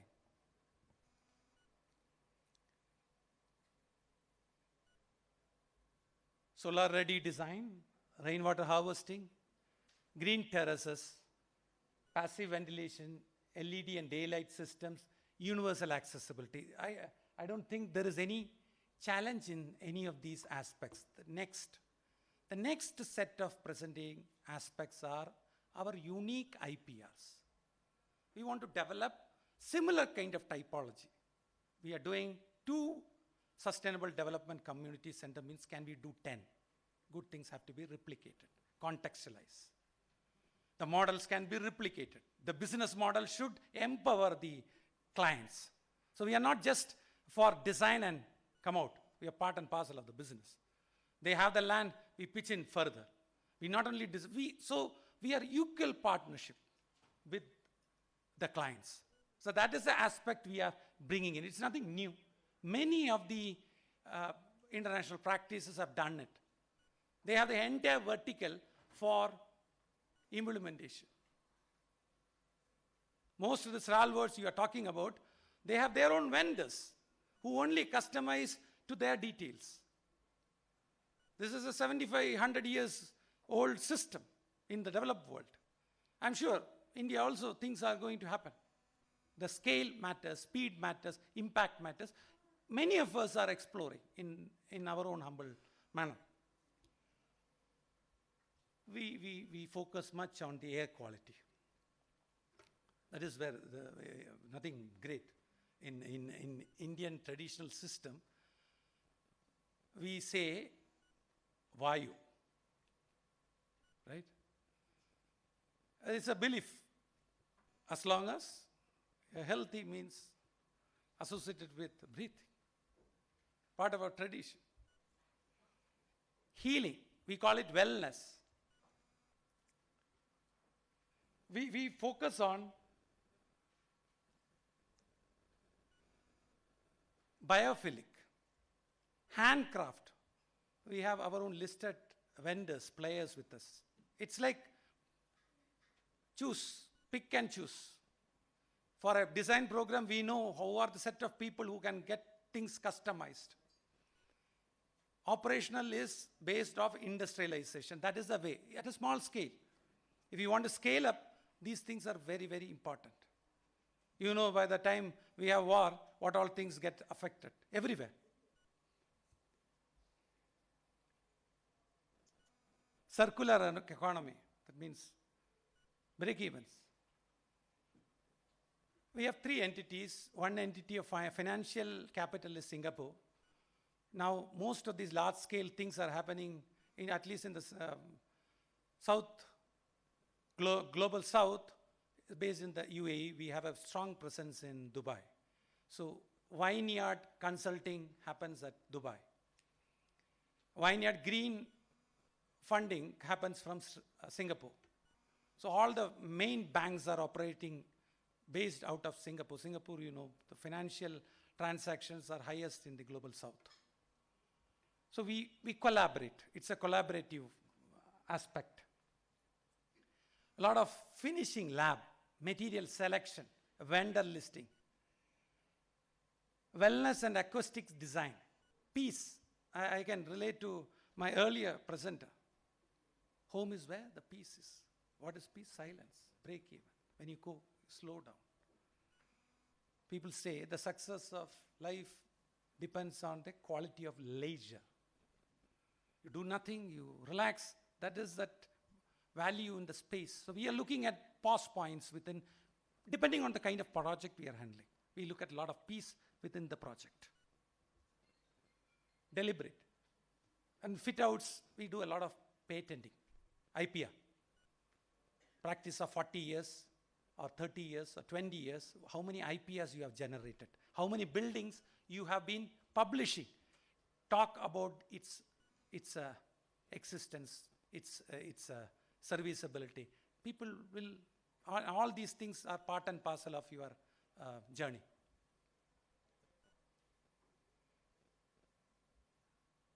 Believing in a lot of lights, quiet rooms, craft over catalog.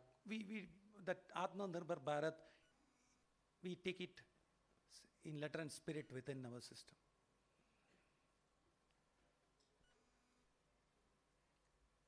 Material palette, color palette, we depend lots in terms of technology.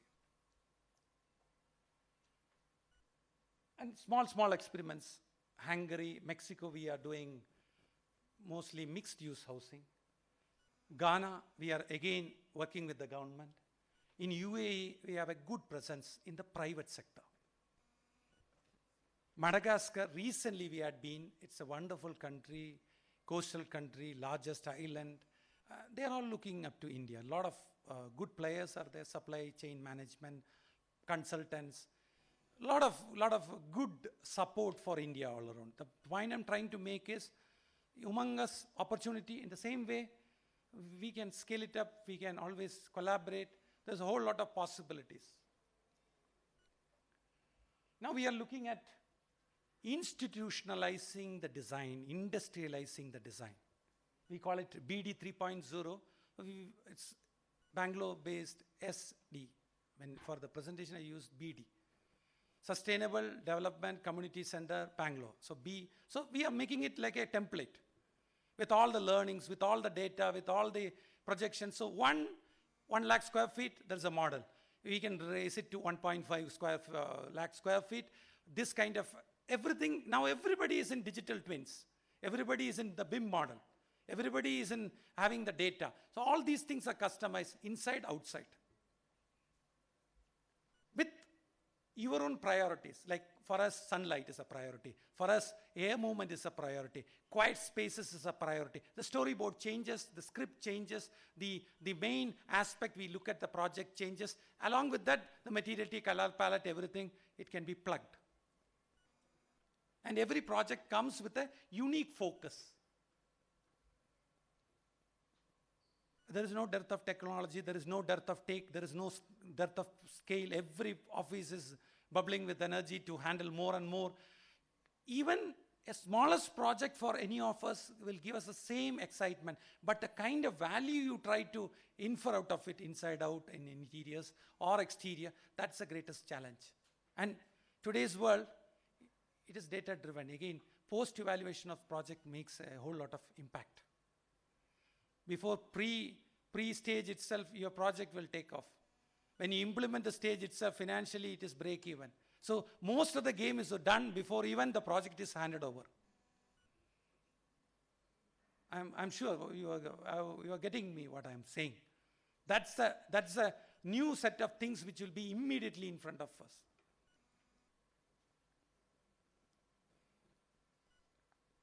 So for the interiors also, we tried that unique storyline. When we design, we look at patenting. When we design, the process will be as a scopus publication. When we plan out these things, simulations will be part of it. Data will be driven. Digital twin will be analyzing that. We will be giving this data to the financial organization. So everywhere, every stage is a win-win progress. It's a business model, operational. Everything is, it's not just the design. Well-informed choices, collective wisdom, people coming together. And you are part and part, you are not exiting after the design. It's not like handing over and then you are nowhere in the scene. You are part and parcel of it. The sensory layer, the experience and efficacy. Obviously, that is very close, dear to us.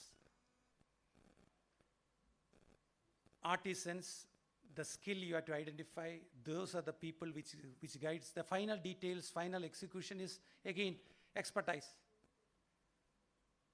Carbon rated buildings and what you can save, what you can make out of it, that makes a whole lot of things. And most of the time, natural finishes.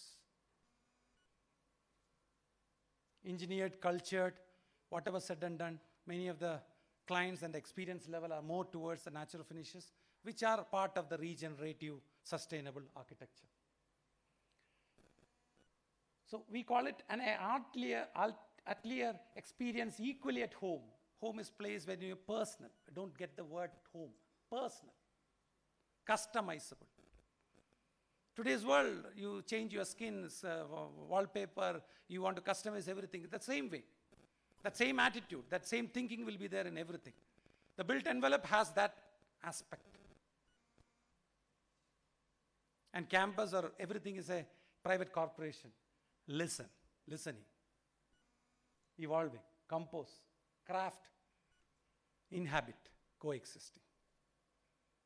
Some philosophical things, you have processes, you have checks and balances, you have a business model, but in the meantime, there's a lot of human aspects into it which differentiates your architecture. It's a product, it's a service. It will be evaluated, it will be judged. Silence, again, one of the presenter was talking about the silence. Empowering comes from solitude. So whatever may be the typology, maybe a typology with housing, a typology with master planning. We don't see just interiors at the last. Original interior is an entity, we take only that portion. Then you don't have any aspect. You are like a demigod, you are part and parcel of the process. We try to be from the initial journey itself. An idea, a conversation. We try to tune them. We try to engage them. We try to be there so that people can celebrate, people can effectively make use of it, grow in it, better business in it, and everybody has an advantage out of this. Thank you one and all for the patient listening. I could share certain thoughts after listening to all the stalwarts who had shared their thoughts with us. Thank you.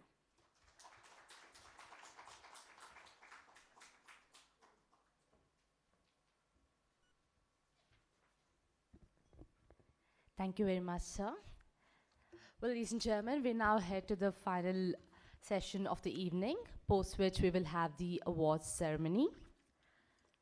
It is my absolute pleasure to introduce you to our next speaker of the evening, Dr. Ms. Ponyi M. Concesio, Principal Architect and Founder at Ponyi, Oscar and Rahul Architects, Chennai. Architect Dr. Ponyi is the first woman architect in Asia to design a state secretariat in India. She has worked on the Prime Minister's Housing for All project and the prestigious Gaganyaan Space Center for ISRO at Sriharikota. Ponyi can be best described as an award-winning nation builder who returned from the USA and dedicated 30 years of her life here in India towards building prestigious government and private projects pan-India and abroad. She has won more than 232 international, national and state awards for architecture, interior designs, and has been widely published in design magazines and newspapers. Architect Ponyi did a B.Arch from NIT Trichy and was the first undergraduate woman student there, and later did her M.Arch from Cornell University and advanced professional studies at Harvard University in 1992. Architect Ponyi has worked with internationally renowned architectural firm Edward Larrabee Barnes in New York City on several skyscrapers, university campuses and stadiums before joining her husband in 1996, ushering an era of diverse award-winning projects. Architect Ponyi was conferred an honorary doctorate in modern architecture in 2008 in Malaysia and University of Milano for modern architecture and architectural science in 2014. Architect Ponyi received the Golden Jubilee Distinguished Alumnus Award from NIT Trichy from His Excellency the President of India, Dr. APJ Abdul Kalam in 2014. Dr. Ponyi is a committed humanitarian. Her social impact includes raising funds for leprosy-affected individuals, empowering underprivileged women through education, and contributing to disaster relief housing. Recently, Dr. Ponyi was inducted as a honorary Hall of Fame at the Gibbs College of Architecture, University of Oklahoma, USA. Architect Ponyi, who shattered the glass ceiling in India, the trailblazer for women in architecture, in sustainable architecture, public buildings, cultural conservationist, is a nation-building architect. Well, ladies and gentlemen, join me with a big round of applause as we welcome architect Dr. Ponyi on stage.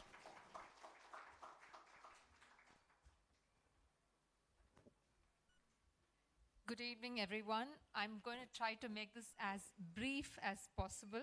I'm the last speaker, and I would like to, at this point, congratulate each and every awardee. It's a very special token of recognition for the wonderful work you do. You're all nation-building architects, and you are second to no other in the world.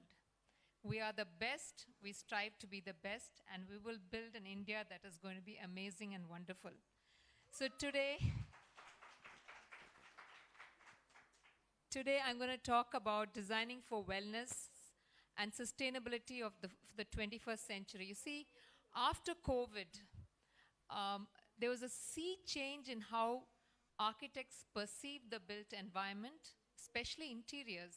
So in my firm, I wear the hat of an architect and an interior designer, and I'm very cognizant of all the issues that are involved. So my clients, and it's just not my clients, I'm also into research as well, and I've realized that wellness, wellness, wellness is the main mantra of what clients expect out of you.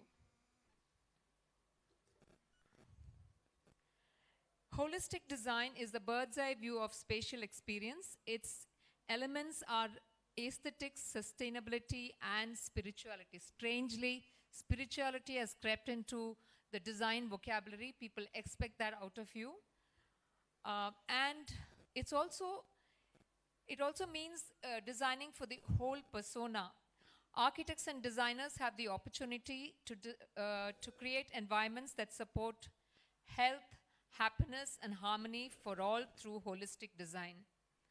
So what is the principles of sensory designs? It's research about the senses and the relationship between them, targeting specific senses, trigger synesthetic senses, discover the sensory implication of the design elements. It's all about the senses. So what exactly is sensory design? It's a design that triggers the senses in a space and creates positive connectivity with the space. It's like when you walk into a space and you say, wow, a wow space. So what are the factors that are involved? Light, sound, texture, odor, even odor, mind you, and taste. So vision through light. When more and more natural light enters a space, occupants are happier, livelier, and healthier. This occurs because of light's ability to affect a person's circadian rhythm. Nature basically means that letting in as much natural light as you can. Touch, taste, and smell, like I said, is equally important. They create emotions of play and recreation. Sound. A theater space can make the sense of sound a spiritual experience. Trust me on this. Texture. Now that adds variety, interest, influences the perception of space, and creates a specific atmosphere for the end user. Texture is also very, very critical. Now, what exactly is the human design system? So according to the human design system, the feeling sense is essentially the barometer of emotional well-being. You know, 30 years ago when we all graduated, 30, 35 years ago when we graduated, no one much cared about the emotional well-being of a person. But today it is so important, I can't tell you how much. This reveals how we react to and interpret the emotions that arise within us when we enter a certain space. Now, another thing that all of us have to be very cognizant today is the business of promoting universal design, inclusivity, and accessibility. This is how you're judged as an architect today, not just abroad, but in India also. I do a lot of government projects today, and the first thing that even government officials trouble me is that, is there a ramp? What about the lighting system? What about the signage system? Is it friendly for, people with handicapped issues? Now, fostering social connection and designing for the community, very, very critical. Creating sanctuary spaces for reflection, restoration, and a reconnect to nature. You know, it's very funny today when Westerners tell you, oh, it's very important to bring in natural landscape into your buildings. Now, we have been using courtyards for millennia. When I say millennia, I'm talking centuries. We bring in nature inside so we can connect with nature that makes us feel happy as individuals. So the sanctuary spaces are very critical. Now, there's a business of connecting sensory design to biophilic design, very critical. Designs can be made more effective by connecting with nature, which stimulates our senses. Biophilic design is actually a survival mechanism. Now, how do we do all this, especially in interiors? Indirect experiences with nature-themed artwork, recorded natural sounds, and earthy color palettes. And this is on the aesthetic side. Direct experiences like glimpses through windows to abundant natural light and light plants. So the business of designing fenestration. Remember, as interior designers, you are sometimes given a very dumb building space. And very often times, what I do is actually change the window configuration altogether. So fenestration design in my book is very critical. The layout mimics natural settings and offers a sense of refuge. This is again a lot to do with architecture, but interiors actually follow suit. The integration of nature into the city is imperative in regrounding society in urban design. This is all you can do because urban design projects are very, very challenging. You need to bring in a lot of nature into very small areas of space. So what does an architect or interior designer keep in mind for designing for sustainability and climate change? I call it the IoT, which is of course the Internet of Things. EOT, the environment of things, very critical. MOT, the material of things. Materiality today is everything. NOT, the nature of things. TOT, the tradition of things. Now, what has made India's ancient buildings and settlements survive through the ages? Very simple: sustainability, holistic design, fractal geometry. Today, Westerners talk about fractal geometry and how it is so critical. We have had it in our own temples and monumental buildings of our ancient history. Now, all of these have been actively used down the ages by ancient Indians. Application of tools have survived millennia of changes that are tools for survival of India's future. Now, I'm just quickly going to run you through the kind of buildings we've done, and also the interiors, how we brought in nature inside. What you're looking at is a third-story, apartment. I designed the entire building, of course. In the third story, we created something called Garden in the Sky, where we just use, glass partitions overlooking a huge courtyard. I wouldn't say very huge, but a courtyard nevertheless. Now, each part of the building overlooks the courtyard. This is the family area, the family living room, that again overlooks the courtyard. The courtyard space as such, which is split into 3 parts.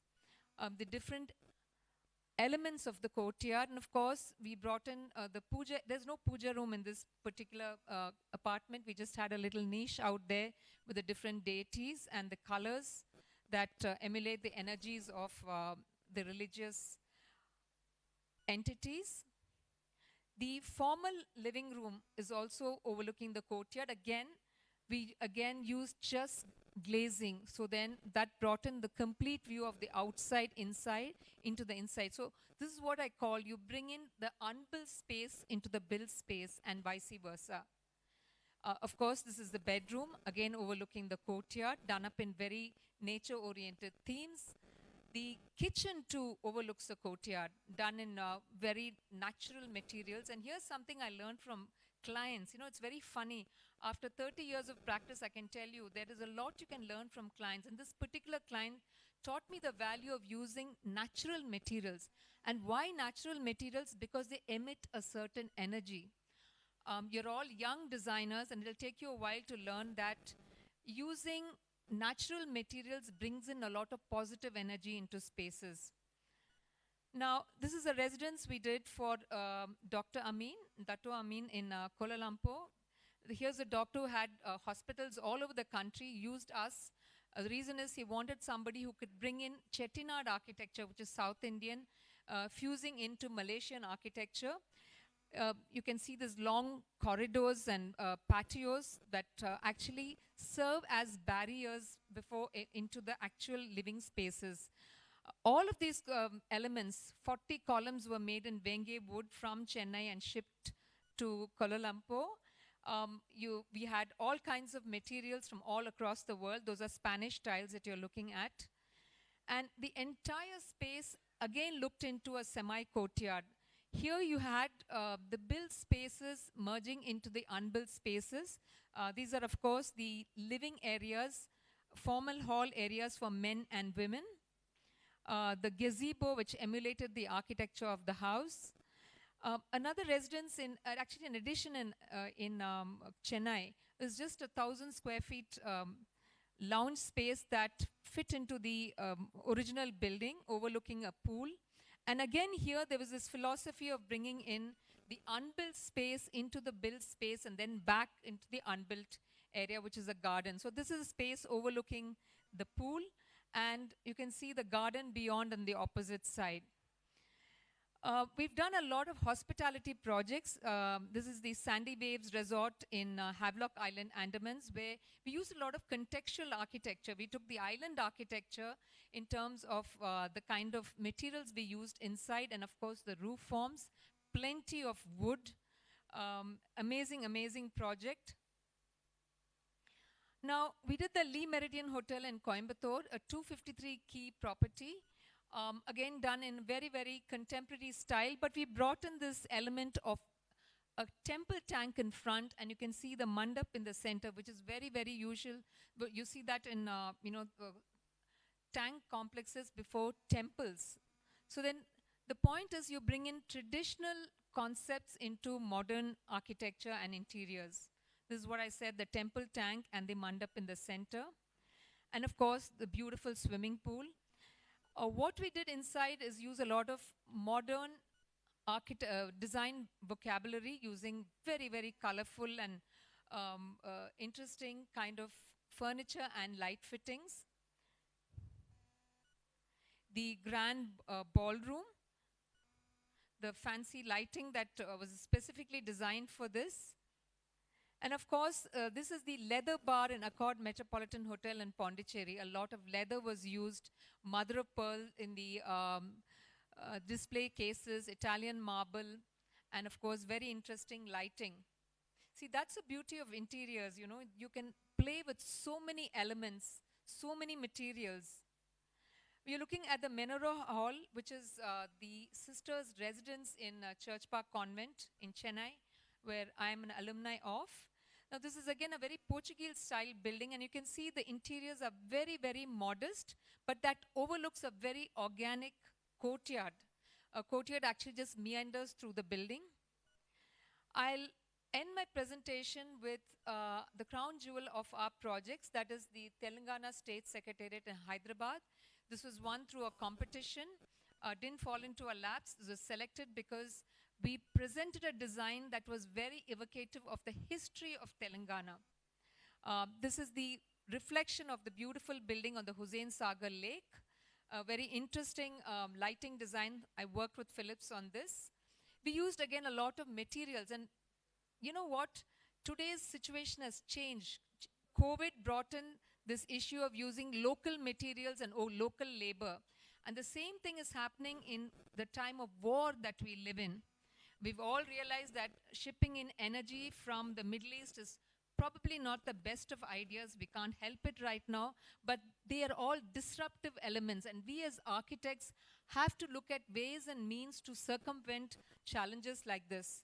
So here we've used marble, sandstone, GRC, a whole host of materials. This is the grand facade, 600 feet long, the beautiful courtyard that has the same kind of neoclassical architectural design, the elevational details that show the different types of fenestration.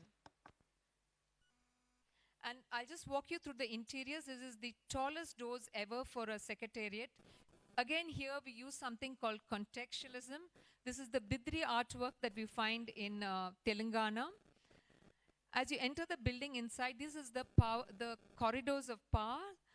We use simple white and green marble that was available in Hyderabad. Again, walking through the interiors, as interior designers, remember, you have to create something called sequential experience. Every turn of your interiors must present a different sort of visage, using different types of design elements. The Chief Minister's Conference Hall done in neoclassical design. The Chief Minister's office, again, done up all in white, 40 by 60, the largest for a Chief Minister's office.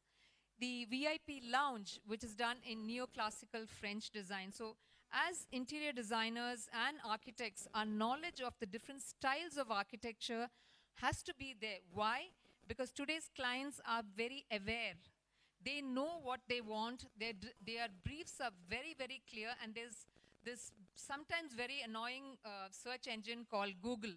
So whatever you say, they're back to, referring it to Google and saying, hey, this is not what I want. Or probably this is what I want. So this business of knowing styles, design styles, is also very, very critical. The dining hall, of course, and you should also remember that every stick of furniture came from Hyderabad. I can't tell you what an amazing city Hyderabad is, because it took care of every challenge that we had. These are the different types of door designs, the 10 different types. Again, we've used metal inlay. We've had different types of hospitality spaces, and you're looking at the multi-purpose hall done in very, very neoclassical style, double-storied with a lot of chandeliers. The banquet halls, again done in neoclassical style, marble floors, very intricate lighting. The jewel in the crown, truly in that space, is the Sky Lounge, which is right above the main dome. This houses a 60-seater lounge area, which is meant for very important state events. And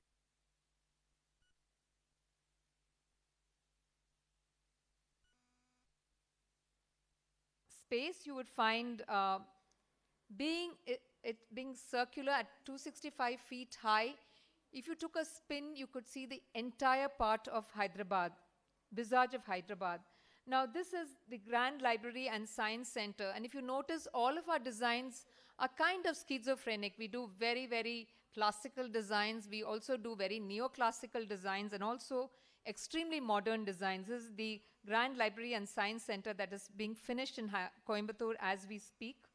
This is, of course, the site plan of the library, the overall massing. And of course, this is the plan. It's basically a butterfly-shaped plan with the reading halls on both sides. I'm just going to run through it. And these are the spaces that we designed for this library and science center. The atrium space, the reception area, which is also very, very modern. The space lift lobby in which, visitors are taken into the space lift that gives the illusion of going into space, the interior of the space lift, the planetarium. That's also an amazing, amazing space that we've designed with a planetarium that was imported from abroad. Now, there are different types of science spaces. This is a STEM Fun and Learn exhibit space, the auditorium, and of course, the differently abled section. Like I said today, as designers, differently abled sections are so critical in any building typology. The children's library that is done up in different colors, the English lending and reference library, a very warm white with wooden finishes. The competitive book sections, it's very strange. I didn't know that in today's days and times, UPSC exams are so important. So these competitive book section areas, one floor will not do. We needed to have 2 and 3 sections for this. This is the Tamil lending section, the own book section, and of course we had incubation centers for this particular library complex. Periodical centers. Again, all of this design vocabulary is very hyper modern. The digital library, again, this is a different space, and these are actually government spaces, which means to show that that state governments and central governments are actually bringing in a lot of private architects to come and design their very large complexes, different types of complexes. A garden area. Thank you very much for being a very patient audience. I hope I haven't bored you too long being the last speaker. Once again, congratulations to all of you, and be the leaders that you are. Like I said, you are second to none. You are the best. Thank you. Ladies and gentlemen, can we please have a standing ovation for Dr. Architect Ponyi? What a wonderful women entrepreneur. Thank you so much.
Thank you.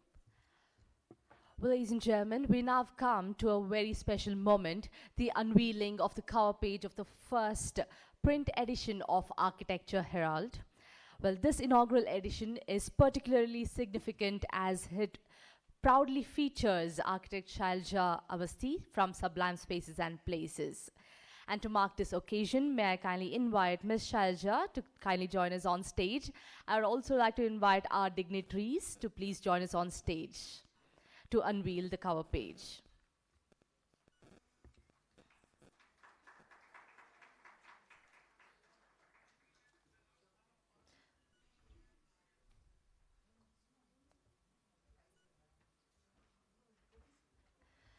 Ajay sir, kindly join us on stage. Oscar sir.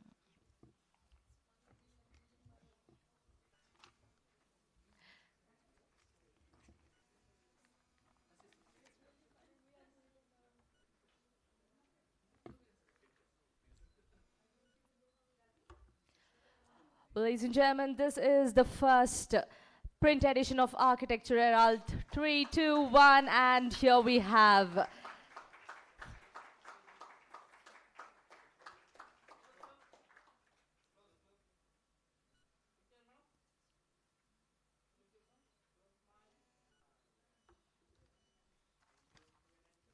thank you very much.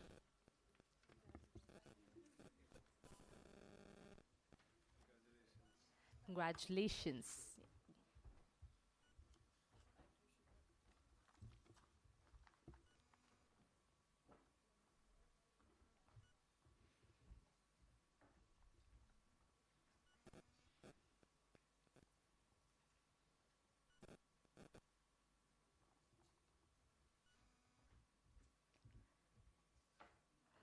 Well, ladies and gentlemen, with this, we begin with the Architecture and Interior Design Excellence Awards 2026. I hope all of you are excited. Yes?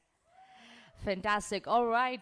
So, the very first award, ladies and gentlemen, goes to Cath Lab PD Hinduja National Hospital and Medical Research Center for the most futuristic and creative healthcare project of the year 2026.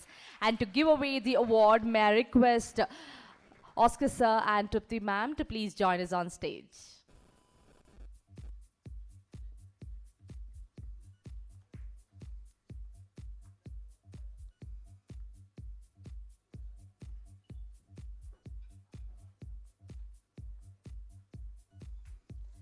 Well, let's hear it up for Cath Lab, everyone.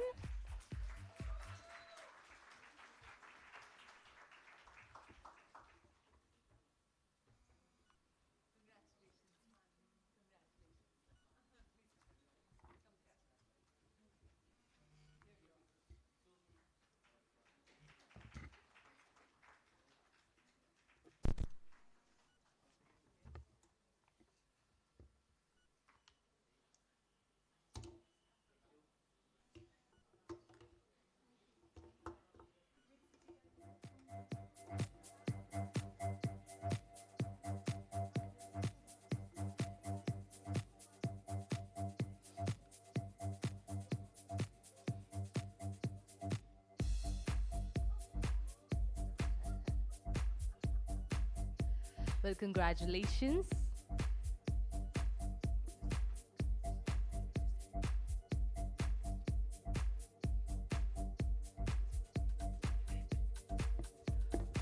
Thanks for this award on behalf of PD Indoja. Actually, I am from hospital side, so I am from client side. So, from Indoja hospital side, I am thanking all of you. Basically, this is possible because of the vision which is created by the trustees and the senior management. But most of the credit goes to our architect, Madam Neha, because in hospital, only aesthetic is not important. What is important is ALOS also. What is ALOS? That is average length of stay. So the design should be such that that should reduce. Then only it is a proper design for hospital. So she helps us in that very much. Thank you, ma'am. Thank you for giving the opportunity and trusting us with this. It's a full team effort from all. Thank you and congratulations once again. And the next award goes to Onset Homes. We'd like to call upon Neha Junjunwala for the Trendsetter and Futuristic Soft Furnishing Company of the Year 2026 under Innovative Designs and Products. Ms. Neha is also set to receive the Innovative and Trusted Entrepreneur and Designer of the Year 2026 India. Congratulations, Onset Homes.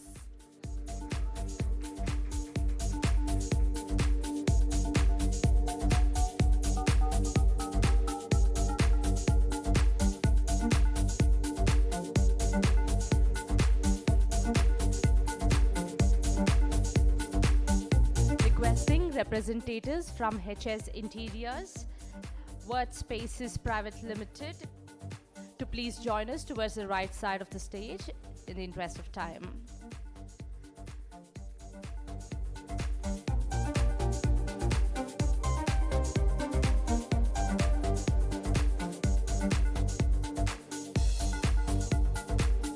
Well, the next award goes to HS Interiors. We have Jitesh Sharma and Janisha Sharma for the Trusted and Creative Interior Design and Project Execution Firm of the Year 2026 Maharashtra under Residential and Commercial Projects. They're also set to receive the Promising and Futuristic Designer and Entrepreneur of the Year 2026 Maharashtra. Congratulations, HS Interiors.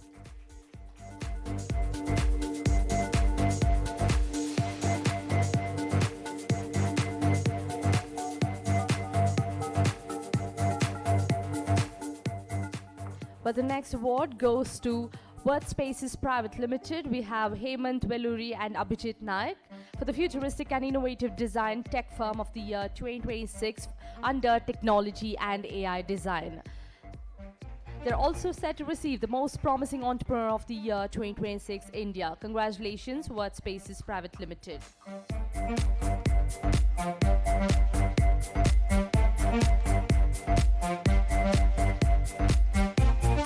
In the interest of time, requesting representatives from Space Narratives, KP Designs, Likit and Elna Concepts, Emphasis and Aparna Kaushik Design Group to please join us towards the right side of the stage. And the next award goes to Space Narratives. We have Archana Ji and Vishnu Prasad for the Innovative and Trusted Architecture, Construction and Interior Design Firm of the Year 2026 South India under Residential Projects and Excellent Design Consultancy.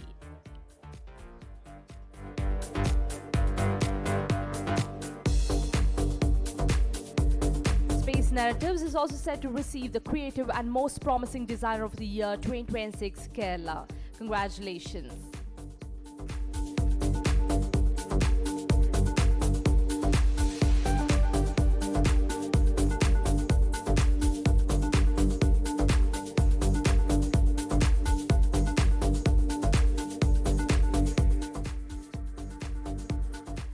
Next award goes to KP Designs Kushbu Patel for the Futuristic and Creative Architecture and Interior Design Firm of the Year 2026 Karnataka under Residential Projects and Excellent Design Consultancy.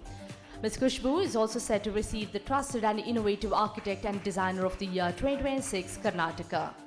Congratulations, KP Designs.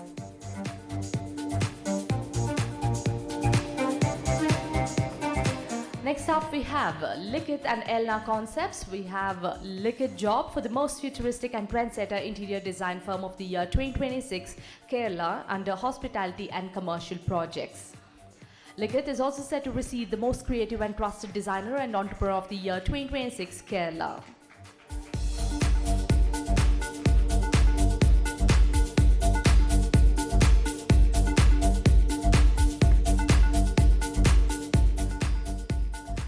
Now I'd like to call upon Emphasis Gunjal Dokia for the Futuristic and Trendsetter Interior Design Firm of the Year 2026 Maharashtra under Premium Residential Projects and Excellent Design Consultancy. Mr. Gunjal is also set to receive the Trusted and Creative Interior Designer and Entrepreneur of the Year 2026 Maharashtra. Congratulations, Team Emphasis.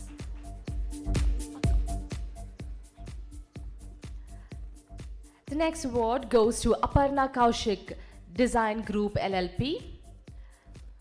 Architect Aparna Kaushik for the leading and trendsetter architecture and interior design firm of the year 2026 North India. Do we have Aparna Kaushik here? Well, congratulations to you. Now, in the interest of time, requesting representatives from Good Earth Eco Futures, Ideal Arc, Rakesh Ambasana Design Studio, and Interazzo Decor to please join us in the front. The next award goes to Good Earth Eco Futures Private Limited. We have Prashant Palaniswamy for the leading and trusted design plus build real estate company of the year 2026 South India under excellent project execution and futuristic design. Congratulations, Mr. Prashant.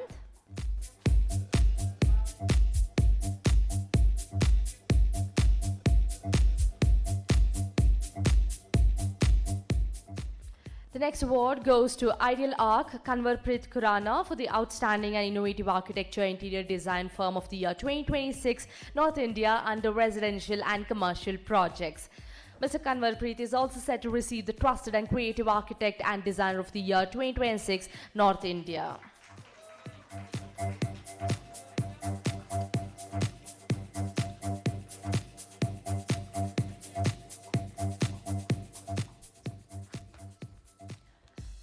The next award goes to Rakesh Ambasana Design Studio. Would like to call upon Mr. Rakesh Ambasana for the innovative and trendsetter interior design firm of the year 2026 under premium residential projects, hospitality projects, and commercial projects.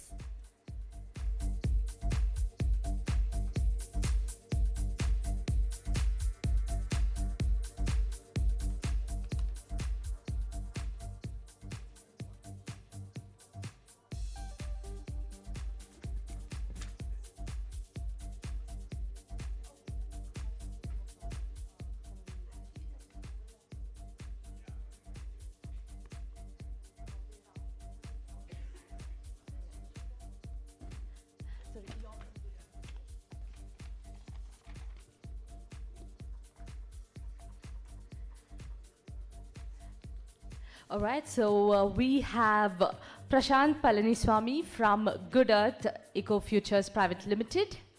Can we please have you on stage? Yes.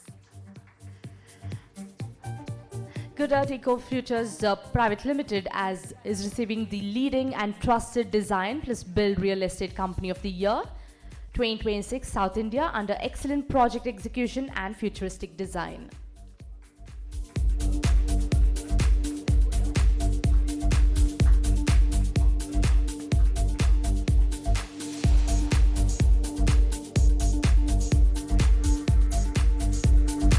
Requesting representatives from Namrata Jain Design Studio, Universal Designers, Kaishar Interiors, and Sri Karni Interiors to please join us towards the right side of the stage. Please join us on the stage while we call your name again.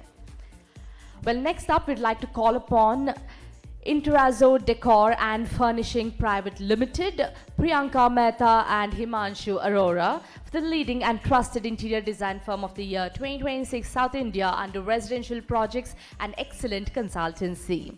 They're also set to receive the Visionary and Innovative Designer and Entrepreneur of the Year 2026. Congratulations.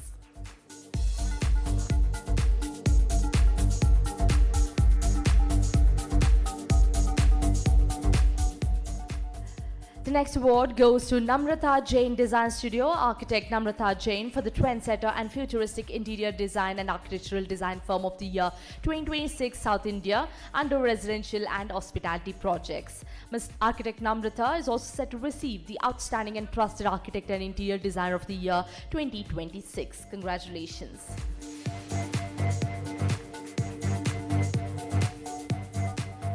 The next award goes to Universal Designers Vijay Kumar Idnani and Jatin Kumar V. Idnani for the trusted and outstanding interior design and project management firm of the year 2026 Maharashtra under residential, hospitality and commercial projects. They're also set to receive the Promising and Outstanding Entrepreneur of the Year 2026 Maharashtra.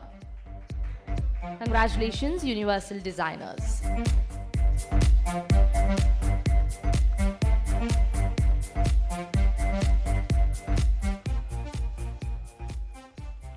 The next award goes to Kaishar Interiors Private Limited, Manoj Pandya, for the most trusted and best interior contracting and turnkey project solutions company of the year 2026 for their corporate and commercial projects. They're all set to also receive the Visionary and Outstanding Entrepreneur of the Year 2026 India. Ladies and gentlemen, round of applause for Kaishar Interiors Private Limited.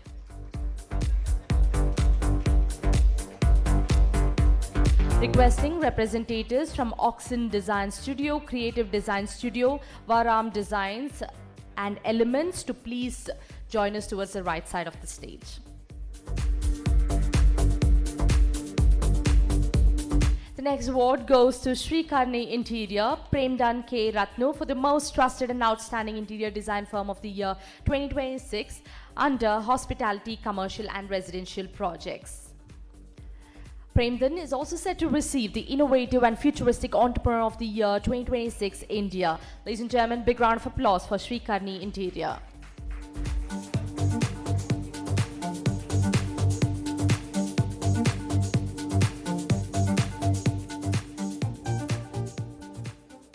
The next award goes to Oxen Design Studio LLP. We have Ameya Avinash Gandhi and Ruda Karan Dalvi for the Trendsetter and Futuristic Interior Design and Architectural Design Firm of the Year 2026 Maharashtra under Residential, Hospitality and Commercial Projects.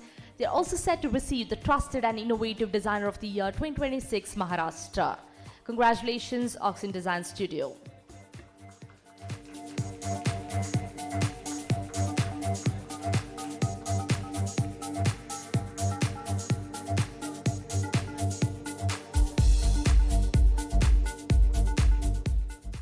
The next award goes to Creative Design Studio. We have Selvasekaran N for the Promising and Trusted Interior Design and Architectural Design Firm of the Year 2026 Tamil Nadu under Residential and Commercial Projects. Mr. Selvasekaran is also set to receive the Creative Designer and Entrepreneur of the Year 2026 Tamil Nadu. Congratulations.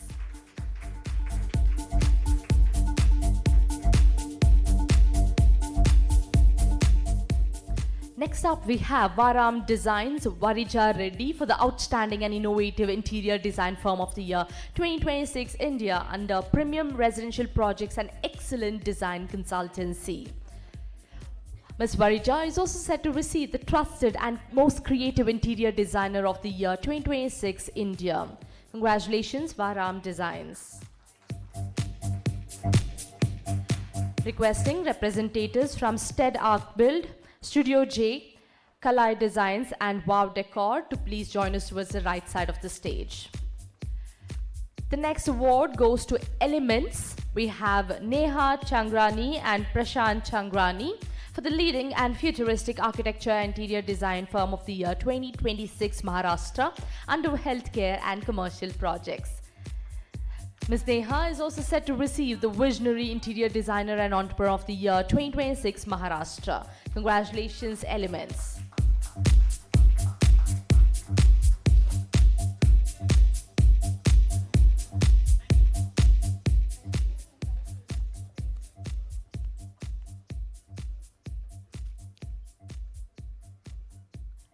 The next award goes to Stead Arc Build. We have Sandeep and Sonal Kothari for the Leading and Most Futuristic Architecture and Interior Design Firm of the Year 2026 under Commercial Projects. Well, congratulations to the team of Stead Arc Build. Next up, we have Studio J. Would like to call upon Jenny Andrews for the Visionary and Trusted Interior Design Firm of the Year 2026 under Retail and Commercial Projects. Well, congratulations to the team of Studio J. Next up, we have Kalai Designs, Neha Suresh for the Trendsetter and Promising Architectural Design, Interior Design Firm and Furniture Design of the Year 2026, South India under Excellent Design Consultancy.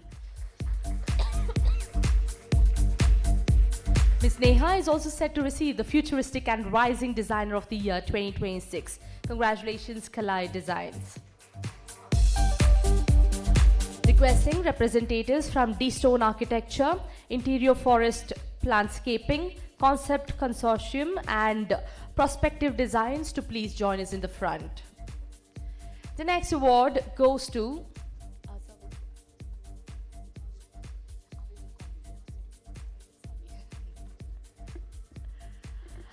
ladies and gentlemen, next up, let's hear it up for Wow Decor, Hitesh Jain and Pujita MM for the most trusted and creative interior design firm of the year 2026 Karnataka under residential projects and commercial projects and excellent design consultancy. Hitesh and Pujita are also set to receive the futuristic and innovative designer entrepreneurs of the year 2026 Karnataka. Congratulations, Wow Decor.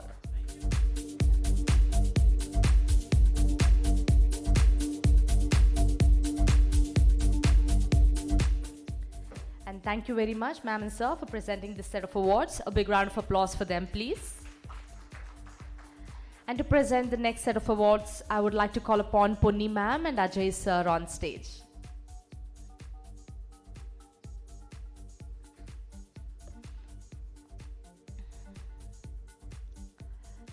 Well, ladies and gentlemen, join me with a round of applause.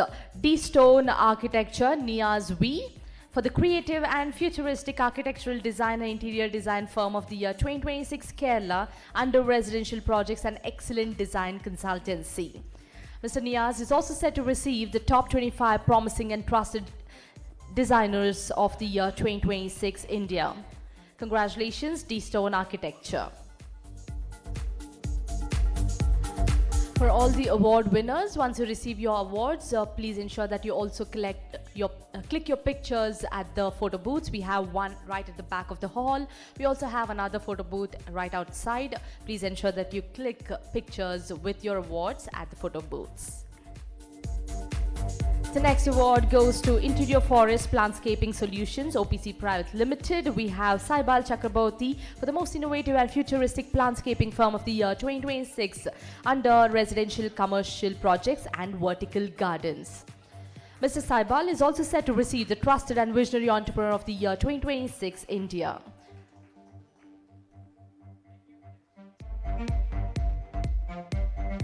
The next award goes to Concept Consortium. We have M.R. Suresh for the Outstanding and Innovative Construction and Design Firm of the Year 2026 Tamil Nadu under Residential, Hospitality and Commercial Projects.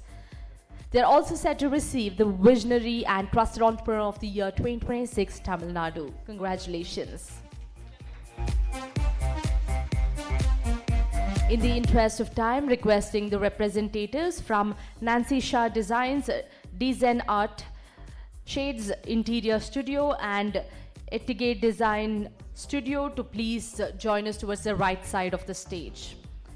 Well, the next award goes to Prospective Designs. We have Priyanka Chowdhury for the Trendsetter and Most Futuristic Architectural Designer Interior Design Firm of the Year 2026 North India. Well, congratulations to the team of Prospective Designs.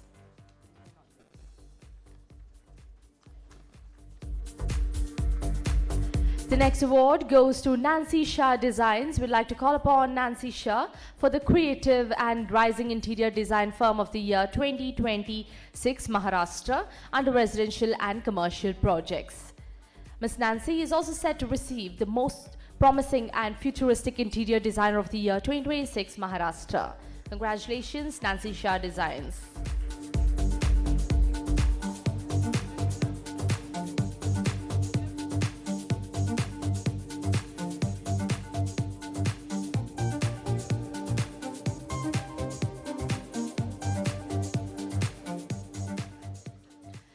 The next award goes to Design Arte Zainab Patel for the Trusted and Creative Interior Design Firm of the Year 2026 West Bengal under Residential Projects and Excellent Consultancy.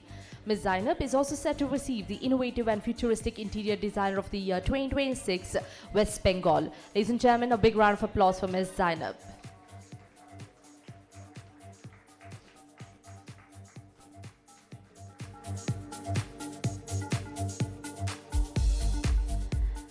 Well, next up we have Shades Interior Studio, Gurleen Tour and Harsimran Narula for the Trendsetter and Most Innovative Interior Design Firm of the Year 2026 North India under Premium Residential Projects, Hospitality and Commercial Projects.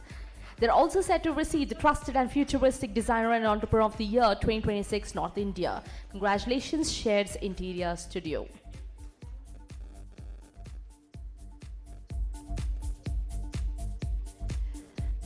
The next award goes to Ittage Design Studio, Chetan Murthy, for the Trusted and Creative Interior Design and Architectural Design Firm of the Year 2026 Karnataka under Residential Projects, Public Spaces and Futuristic.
मर्जी के समय पर काम करें। Zepto के साथ आपको भी मिल सकता है वीकली पेमेंट्स और काफी सारे बेनिफिट्स। अपने आसपास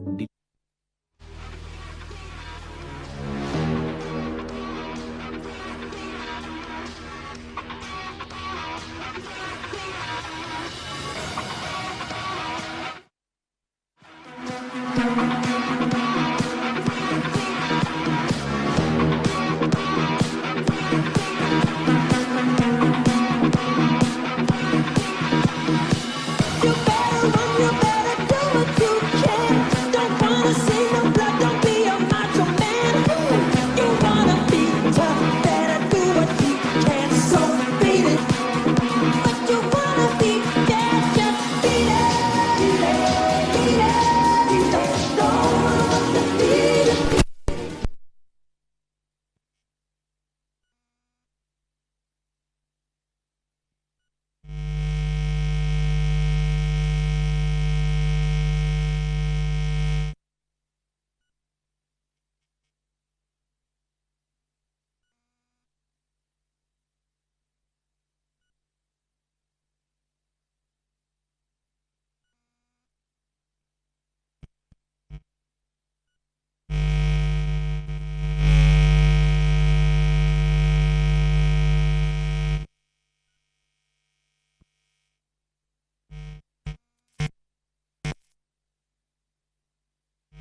But the next award goes to PowerPoint Enterprises, Nazir Sheikh and Samir Patel for the Innovative and Futuristic Interior Design and Project Management Firm of the Year 2026 Maharashtra under Industrial Projects and Commercial Projects.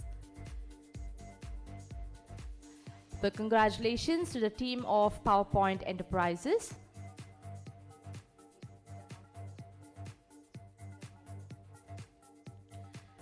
The next award goes to Studio Wism Ishika Shandilya for the Innovative and Emerging Interior Design Firm of the Year 2026 Karnataka under Residential and Commercial Projects.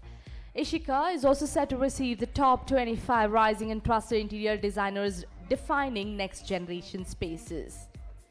Congratulations.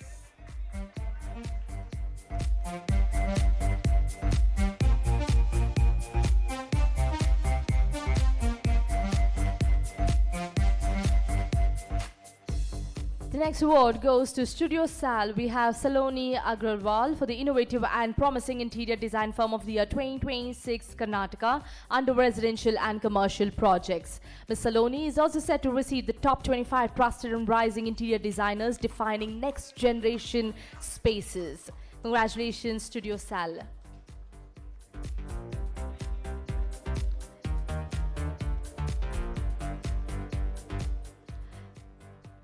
The next award goes to Setu, architect Ishita Agarwal and Rishabh Agrawal for the most promising and creative architecture interior design firm of the year 2026 Gujarat under residential projects and quality consultancy. They're also set to receive the top 25 trusted and rising architect and interior designers defining next generation spaces. Congratulations. Requesting representatives from Design by Nilambari, Studio Yog Vedant, Varna Interiors and Samskrita Designs to please join us towards the right side of the stage. And thank you very much, Ponyi ma'am. Ajay sir, please stay back. May I request Shailja ma'am to please join us on stage to present the next set of awards. Shailja ma'am, can we please have you on stage? All right. The next award goes to Design by Nilambari. We would like to call upon Nilambari Siddesh Sawant for the Creative and Promising Interior Design Firm of the Year 2026 Maharashtra under Residential and Commercial Projects. Let's hear it up, everybody. Come on. Ms. Nilambari is also set to receive the Trusted and Futuristic Interior Designer and Entrepreneur of the Year 2026 Maharashtra. Congratulations, Design by Nilambari.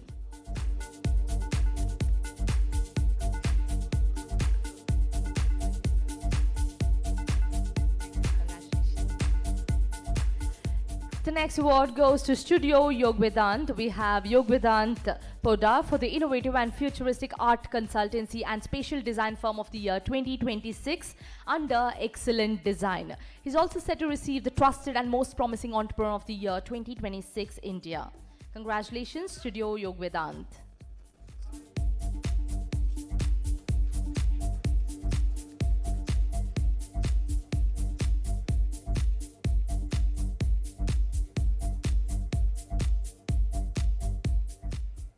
But the next award goes to Varna Interiors. We have Singana Maheshwar Reddy for the Trusted and Innovative Interior Design and Project Management Firm of the Year 2026 Telangana under Residential and Commercial Projects. Mr. Singana is also set to receive the Futuristic and Promising Entrepreneur of the Year 2026 Telangana. Ladies and gentlemen, let's hear it up for Varna Interiors. Come on, everybody, let's give them a round of applause. Request you to please keep the claps going for all the award winners. The next award goes to Samskrita Designs, Virendra Saini and Shilpa Saini for the Trendsetter and Futuristic Interior Design Firm of the Year 2026 under Premium Residential Projects and Quality Design Consultancy. They're also set to receive the Trusted and Creative Designer and Entrepreneur of the Year 2026 Karnataka. Congratulations, Samskrita Designs. Requesting representatives from Cubana Designs, Shiasha Interiors and 100 Yards Constructions to please join us towards the right side. And the next award goes to Cubana Designs Private Limited. We have Sandeep Sahani and Shreya Sahani for the Outstanding and Most Trusted Interior Design and Project Management Firm of the Year 2026 under Commercial and Residential Projects. They're also set to receive the Innovative and Visionary Entrepreneur of the Year 2026 Maharashtra. Congratulations.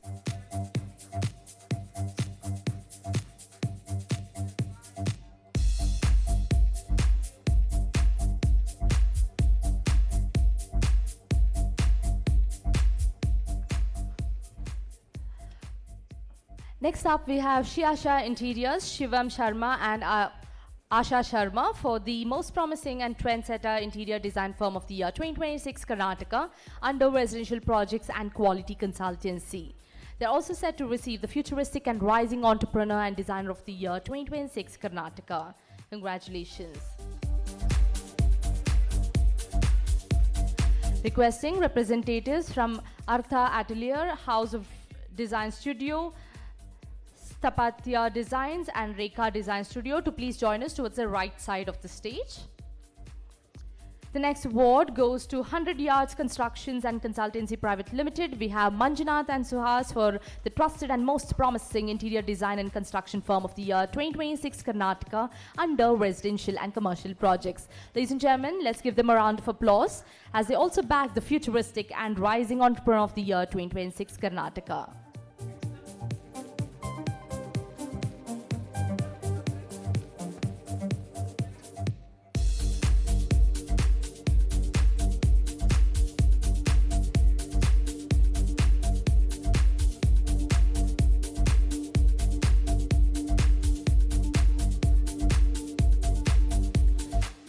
The next award goes to Artha Atelier. We have Frenny V. Mehta for the futuristic and innovative interior design firm of the year 2026 Karnataka under residential projects and excellent design consultancy. Ms. Frenny is also set to receive the trusted and creative interior designer of the year 2026 Karnataka. Ladies and gentlemen, let's hear it up for Artha Atelier. Requesting all of you to please keep the claps going for all the award winners.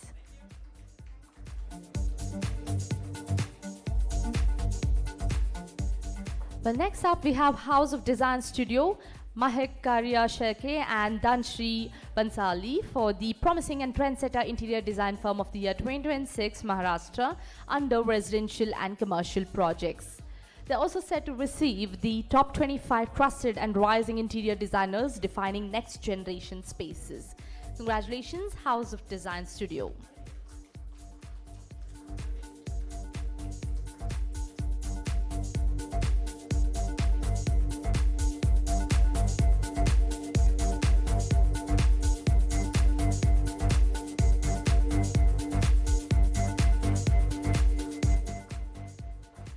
Next award goes to Stapatya Designs, Jinal Mehta for the innovative and most promising architectural design and interior design firm of the year 2026 Gujarat under residential projects and quality design consultancy. Jinal is also set to receive the trusted and rising designer of the year 2026 Gujarat. Let's hear it up for Stapatya Designs.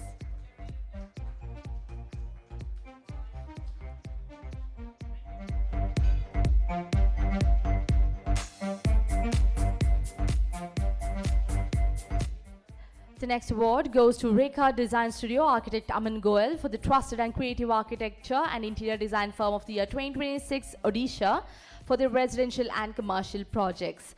Architect Aman is also set to receive the top 25 promising and innovative architect and interior designers defining next generation spaces. Congratulations, Rekha Design Studio. Requesting representatives from Build.in, Studio 18 Architecture and Interior Design, Designs Measury and Home Decor Interior Solution to please join us towards the right side of the stage. We'd now like to call upon the next award winner, Build.in, Shahid Afrideen for the trendsetter and promising architectural design and interior design firm of the year 2026, Tamil Nadu, under residential projects and commercial projects. Shahid is also set to receive the top 25 trusted and rising designers defining next generation spaces. Congratulations.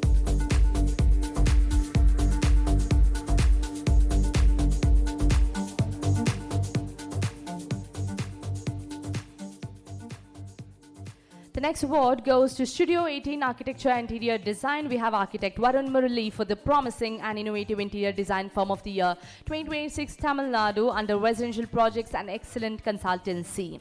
Architect Varun is also set to receive the rising and trusted architect and interior designer of the year 2026 Tamil Nadu. Congratulations.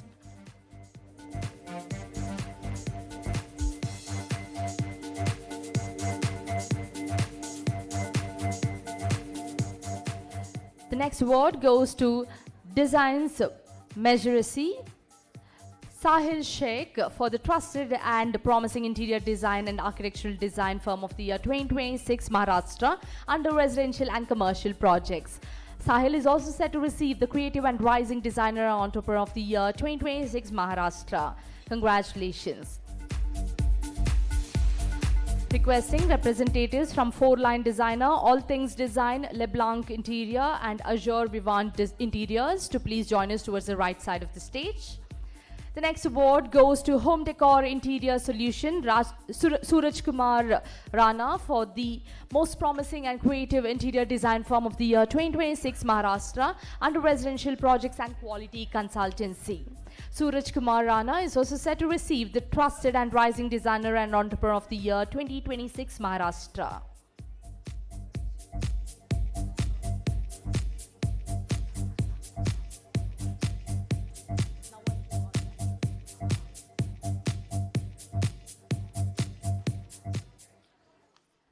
The next award goes to Four Line Designer Deep J. Suttar for the most promising and creative interior design firm of the year 2026 Gujarat under residential and commercial projects. Deep is also receiving the award for the trusted and rising interior designer and entrepreneur of the year 2026 Gujarat. Congratulations, Four Line Designer. Requesting representatives from Two Dots to be ready.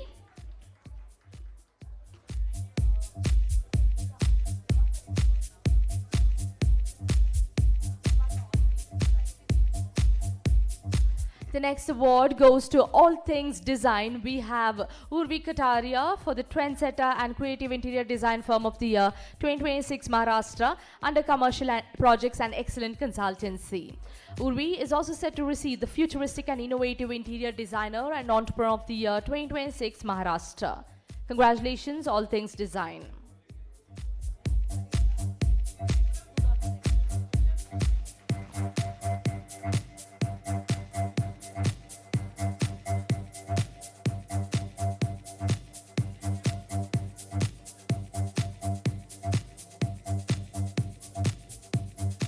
Well, the next award goes to Two Dots Architect Rise for the futuristic and trusted architecture interior design firm of the year 2026 Tamil Nadu under residential projects and quality design consultancy. Architect Rise is also set to receive the promising and creative architect and designer of the year 2026 Tamil Nadu. Congratulations to the team of Two Dots.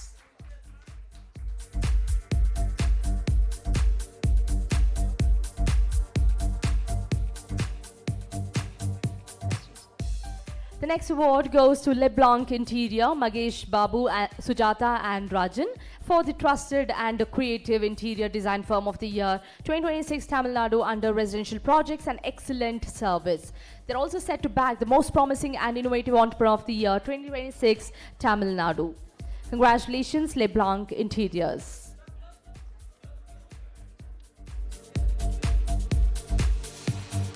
Requesting representatives from Smart Interior Design, Grid Studios, Casa Interior Studio and Radianza Design Studio to please join us in the front.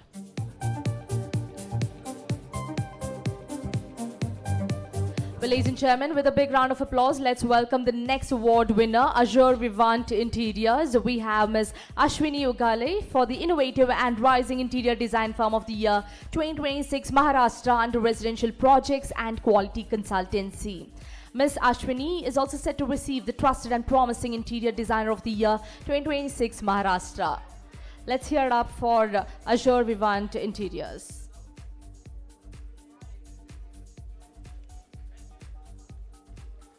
Requesting all of you to kindly settle down. We've got few more awards for the evening. Requesting all of you to kindly settle down and let's cheer for your fellow designers.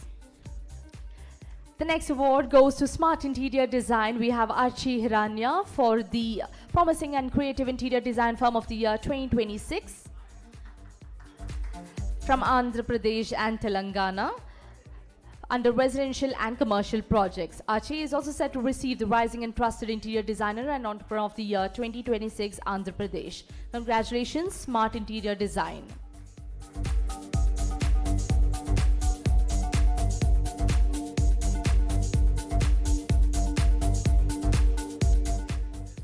The next award goes to Grid Studios Gloria Ribello for the Trendsetter and Creative Interior Design Firm of the Year 2026 Maharashtra under Premium Residential Projects and Excellent Design Consultancy. Ms. Gloria is also set to receive the Futuristic and Trusted Interior Designer of the Year 2026 Maharashtra. Congratulations, Grid Studios.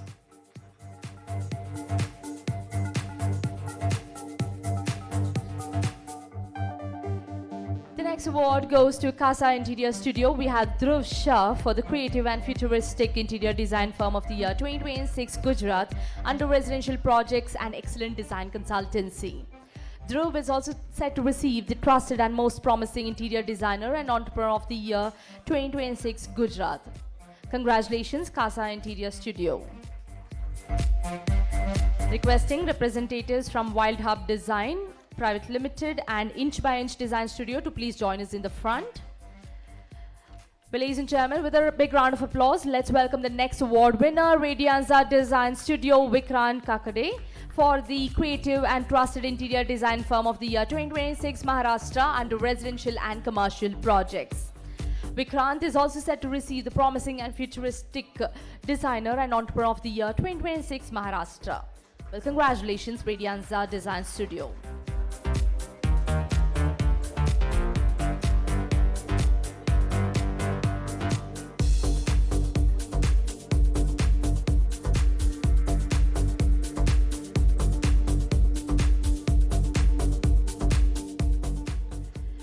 The next award goes to Wild Hub Designs Private Limited. We have Venkat Suresh R for the Trusted and Creative Interior Design and Construction Firm of the Year 2026 Karnataka under Residential Projects and Quality Service.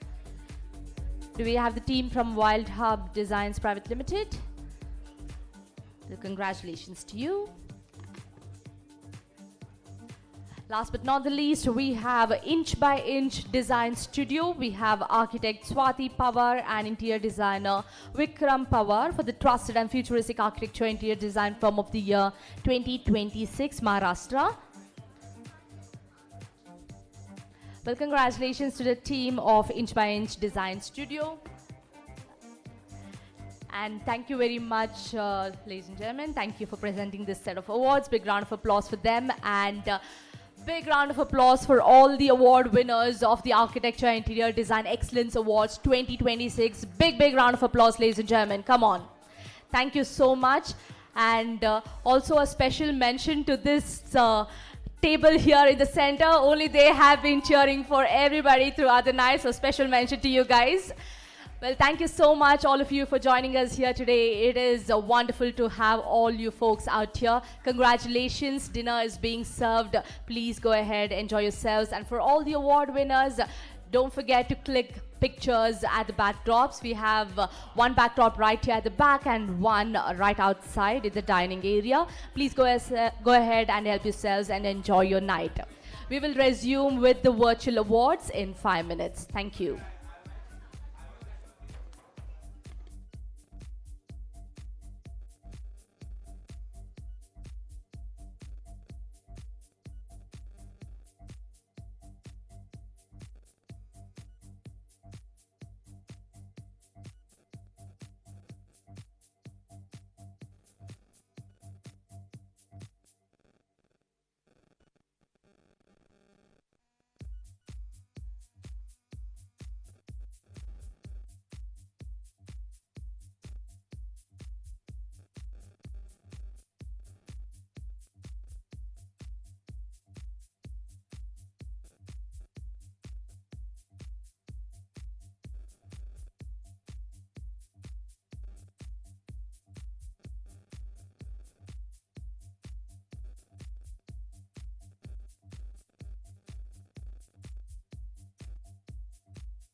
Well, ladies and gentlemen, welcome back to the Architecture and Interior Design Excellence Virtual Awards.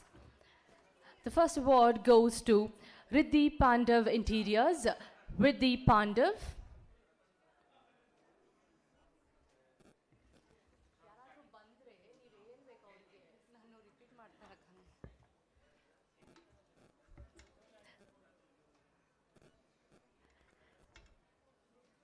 Congratulations, Riddhi Pandav Interiors. Riddhi Pandav for the innovative and rising interior design firm of the year 2026 Gujarat under residential and commercial projects.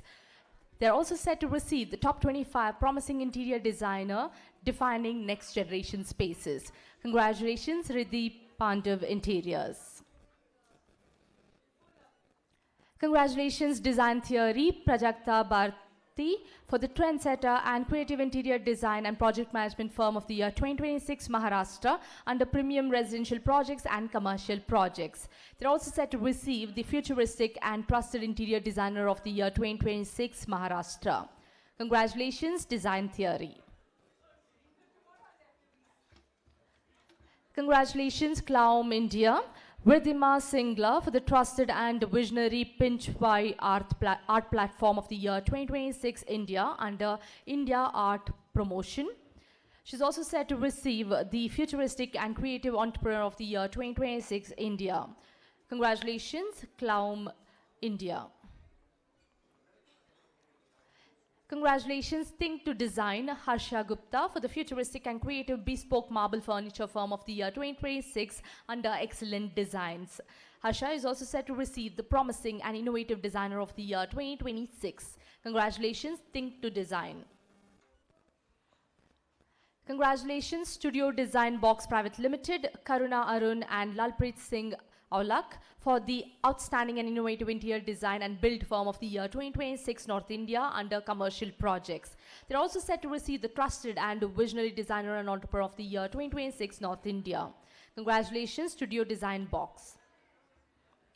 Congratulations, BRS Design Co., Bhumika Redka for the creative and futuristic interior design firm of the year 2026 Maharashtra under residential and commercial projects. They're also set to receive the trusted and innovative interior designer of the year 2026 Maharashtra. Congratulations, BRS Design Co. Congratulations, Decorden Interior Design Studio, Mumi Pachal and Naman Shah for the trendsetter and promising interior design firm of the year 2026 Maharashtra under residential, hospitality and commercial projects. They're also set to receive the trusted and rising designer and entrepreneur of the year 2026 Maharashtra. Congratulations, Decorden Interior Design Studio. Congratulations, Ainar Designs. Congratulations, Ainar Studio Design, Naren Ainar for the futuristic and creative interior design and art film. Congratulations, Ainar Studio Design, Naren Ainar for the futuristic and creative interior design and art firm of the year 2026 Tamil Nadu under residential and commercial projects. They're also set to receive the trusted and innovative designer and entrepreneur of the year 2026 Tamil Nadu. Congratulations, Ainar Studio Design.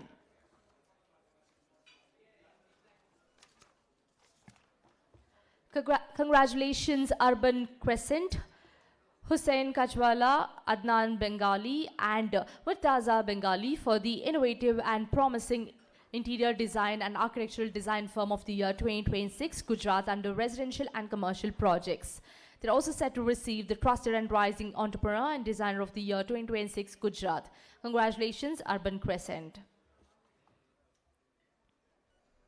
Congratulations, Milagro, Unoya Hospitality Private Limited, Francesca Smith for the most creative and futuristic hospitality design project of the year 2026 India. Congratulations, Milagro, Unoya Hospitality Private Limited. Congratulations, the Urban Oasis, Sharvari Suryavanshi for the emerging and creative interior design firm of the year 2026 Maharashtra under residential projects. Sharvari is also set to receive the top 25 rising and trusted interior designers defining next generation living spaces. Congratulations, the Urban Oasis. Congratulations, the Casimir Studio, interior designer Shreya Marathi for the creative and rising interior design firm of the year 2026 Maharashtra under residential projects. Shreya is also set to receive the trusted and emerging designer of the year 2026 Maharashtra. Congratulations, the Casimir Studio. Congratulations, Viona Interiors OPC Private Limited, Sneha Bansad for the trusted and innovative interior design firm of the year 2026 Maharashtra under residential and commercial projects. Sneha is also set to receive the futuristic and creative entrepreneur interior designer of the year 2026 Maharashtra. Congratulations, Viona Interiors OPC Private Limited. Congratulations, DSPL Allied Arkan for Tarun Arora, Riddhi Arora and Gaurav Gurjar for the trusted and trendsetter architectural designer and interior design firm of the year 2026 North India under residential and commercial projects. They're also set to receive the 40 under 40 elite and futuristic architect and interior designer of the year 2026 India. Congratulations, DSPL. Congratulations, Studio Soma, Shika Shah Modi for the innovative and most promising interior design firm of the year 2026 Maharashtra under residential projects and quality design consultancy. Shika is also set to receive the top 25 trusted and rising interior designers defining next generation living spaces. Congratulations, Studio Soma. Congratulations, ANCA. Anjali Goel for the leading and visionary interior design, architectural design and furniture brand of the year 2026 India under premium residential projects and excellent design consultancy. Anjali is also set to receive the outstanding and most innovative designer and entrepreneur of the year 2026 India. Congratulations, ANCA. Congratulations, designed by Disha Subramaniam. Disha Subramaniam for the trendsetter and most innovative interior design firm of the year 2026 North India under premium residential projects and excellent design consultancy. Disha is also set to receive the futuristic and trusted interior designer of the year 2026 North India. Congratulations, designed by Disha Subramaniam. Congratulations, AK Enterprises Private Limited, Amit Maitra and Kalol Baroy for the prominent and most innovative interior design firm of the year 2026 for their commercial, hospitality and residential projects. They're also set to receive the trusted and visionary designer and entrepreneur of the year 2026 India. Congratulations, AK Enterprises Private Limited. Congratulations, Arc Blend, Kea Shah for the innovative and most promising interior design firm of the year 2026 Maharashtra under residential and commercial projects. Kea is also set to receive the trusted and futuristic architect and interior designer of the year 2026 Maharashtra. Congratulations, Arc Blend.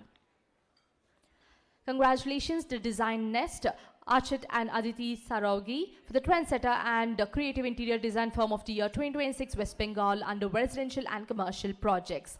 They're also set to receive the futuristic and innovative interior designer and entrepreneur of the year 2026 West Bengal. Congratulations, the Design Nest. Congratulations, Lyrics Decor Private Limited, Kapil Vaishnani and Shilpan Vaishnani for the most innovative and futuristic planters brand of the year 2026 India under innovative design and quality products. They're also set to receive the outstanding and trusted entrepreneur of the year 2026 India. Congratulations, Lyrics Decor Private Limited. Congratulations, Makers Loft Design Studio, Snehal Punamia for the trendsetter and innovative interior design firm of the year 2026 Maharashtra under residential and commercial projects. Snehal is also set to receive the trusted and futuristic interior designer and entrepreneur of the year 2026 Maharashtra. Congratulations, Makers Loft Design Studio.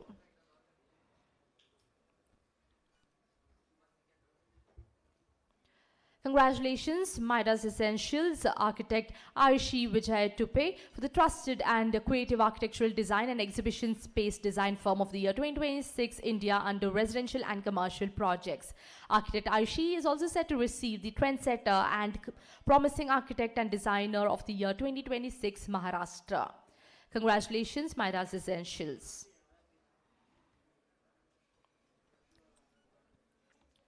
Congratulations, Kasart Interior Designers, Nikhil Bairi for the Trusted and Outstanding Interior Design Firm of the Year 2026, Telangana under Residential Projects and Quality Service.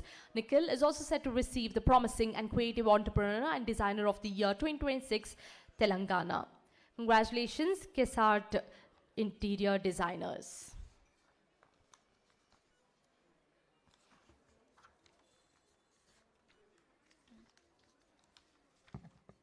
Congratulations, MR Interior. Congratulations, MR Architect and Interior, Rohan and Madhuri Sant for the Innovative and Trusted Interior Design Firm of the Year 2026, Gujarat, under Residential and Commercial Projects. They're also set to receive the Futuristic and Promising Designer of the Year 2026, Gujarat. Congratulations, MR Architect and Interior. Congratulations, Pre-Home Designs, Priyanka Mishra for the Futuristic and Creative Interior Design Firm of the Year 2026, Madhya Pradesh under Residential and Commercial Projects. Priyanka is also set to receive the Trusted and Trendsetter Interior Designer of the Year 2026, Madhya Pradesh. Congratulations, Pre-Home Designs. Congratulations, Malvi Gajjar Architects, Malvi Gajjar for the most futuristic and trusted architectural design and interior design firm of the year 2026, Gujarat, under residential and commercial projects. Malvi is also set to receive the innovative and outstanding designer of the year 2026, Gujarat. Congratulations, Malvi Gajjar Architects. Congratulations, Infinity Design Studio, Mustafa Jariwala for the Rising and Creative Interior Design Firm of the Year 2026, Madhya Pradesh for their residential and commercial projects. They are also set to receive the Promising and Trusted Interior Designer of the Year 2026, Madhya Pradesh. Congratulations, Infinity Design Studio.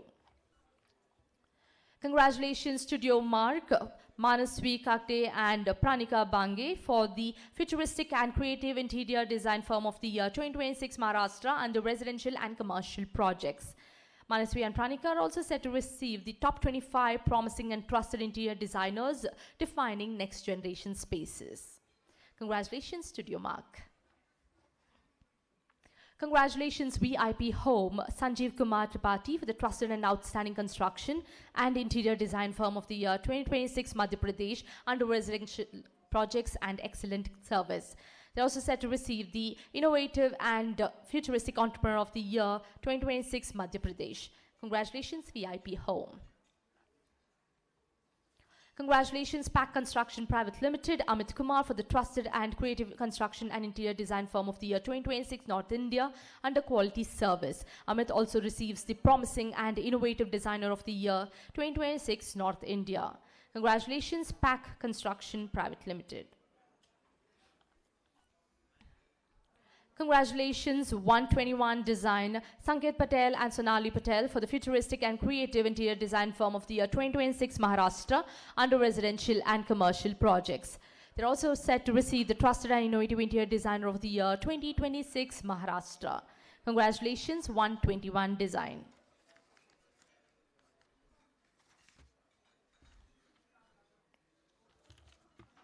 Congratulations, Sandeep Basantani and Associates, Sandeep Basantani for the Trendsetter and Trusted Interior Design and Architectural Design Firm of the Year 2026, Madhya Pradesh under residential and commercial projects.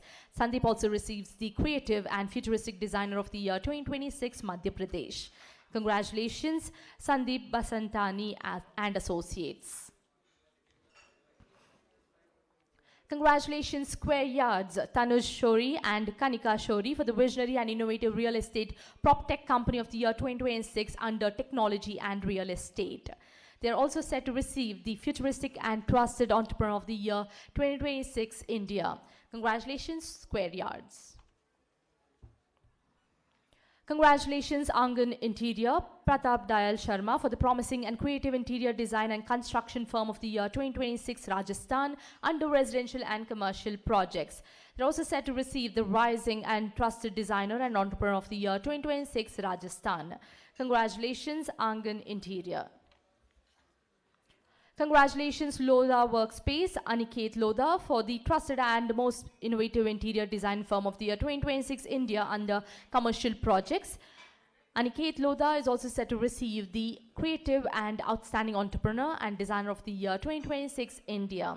Congratulations, Lodha Workspace.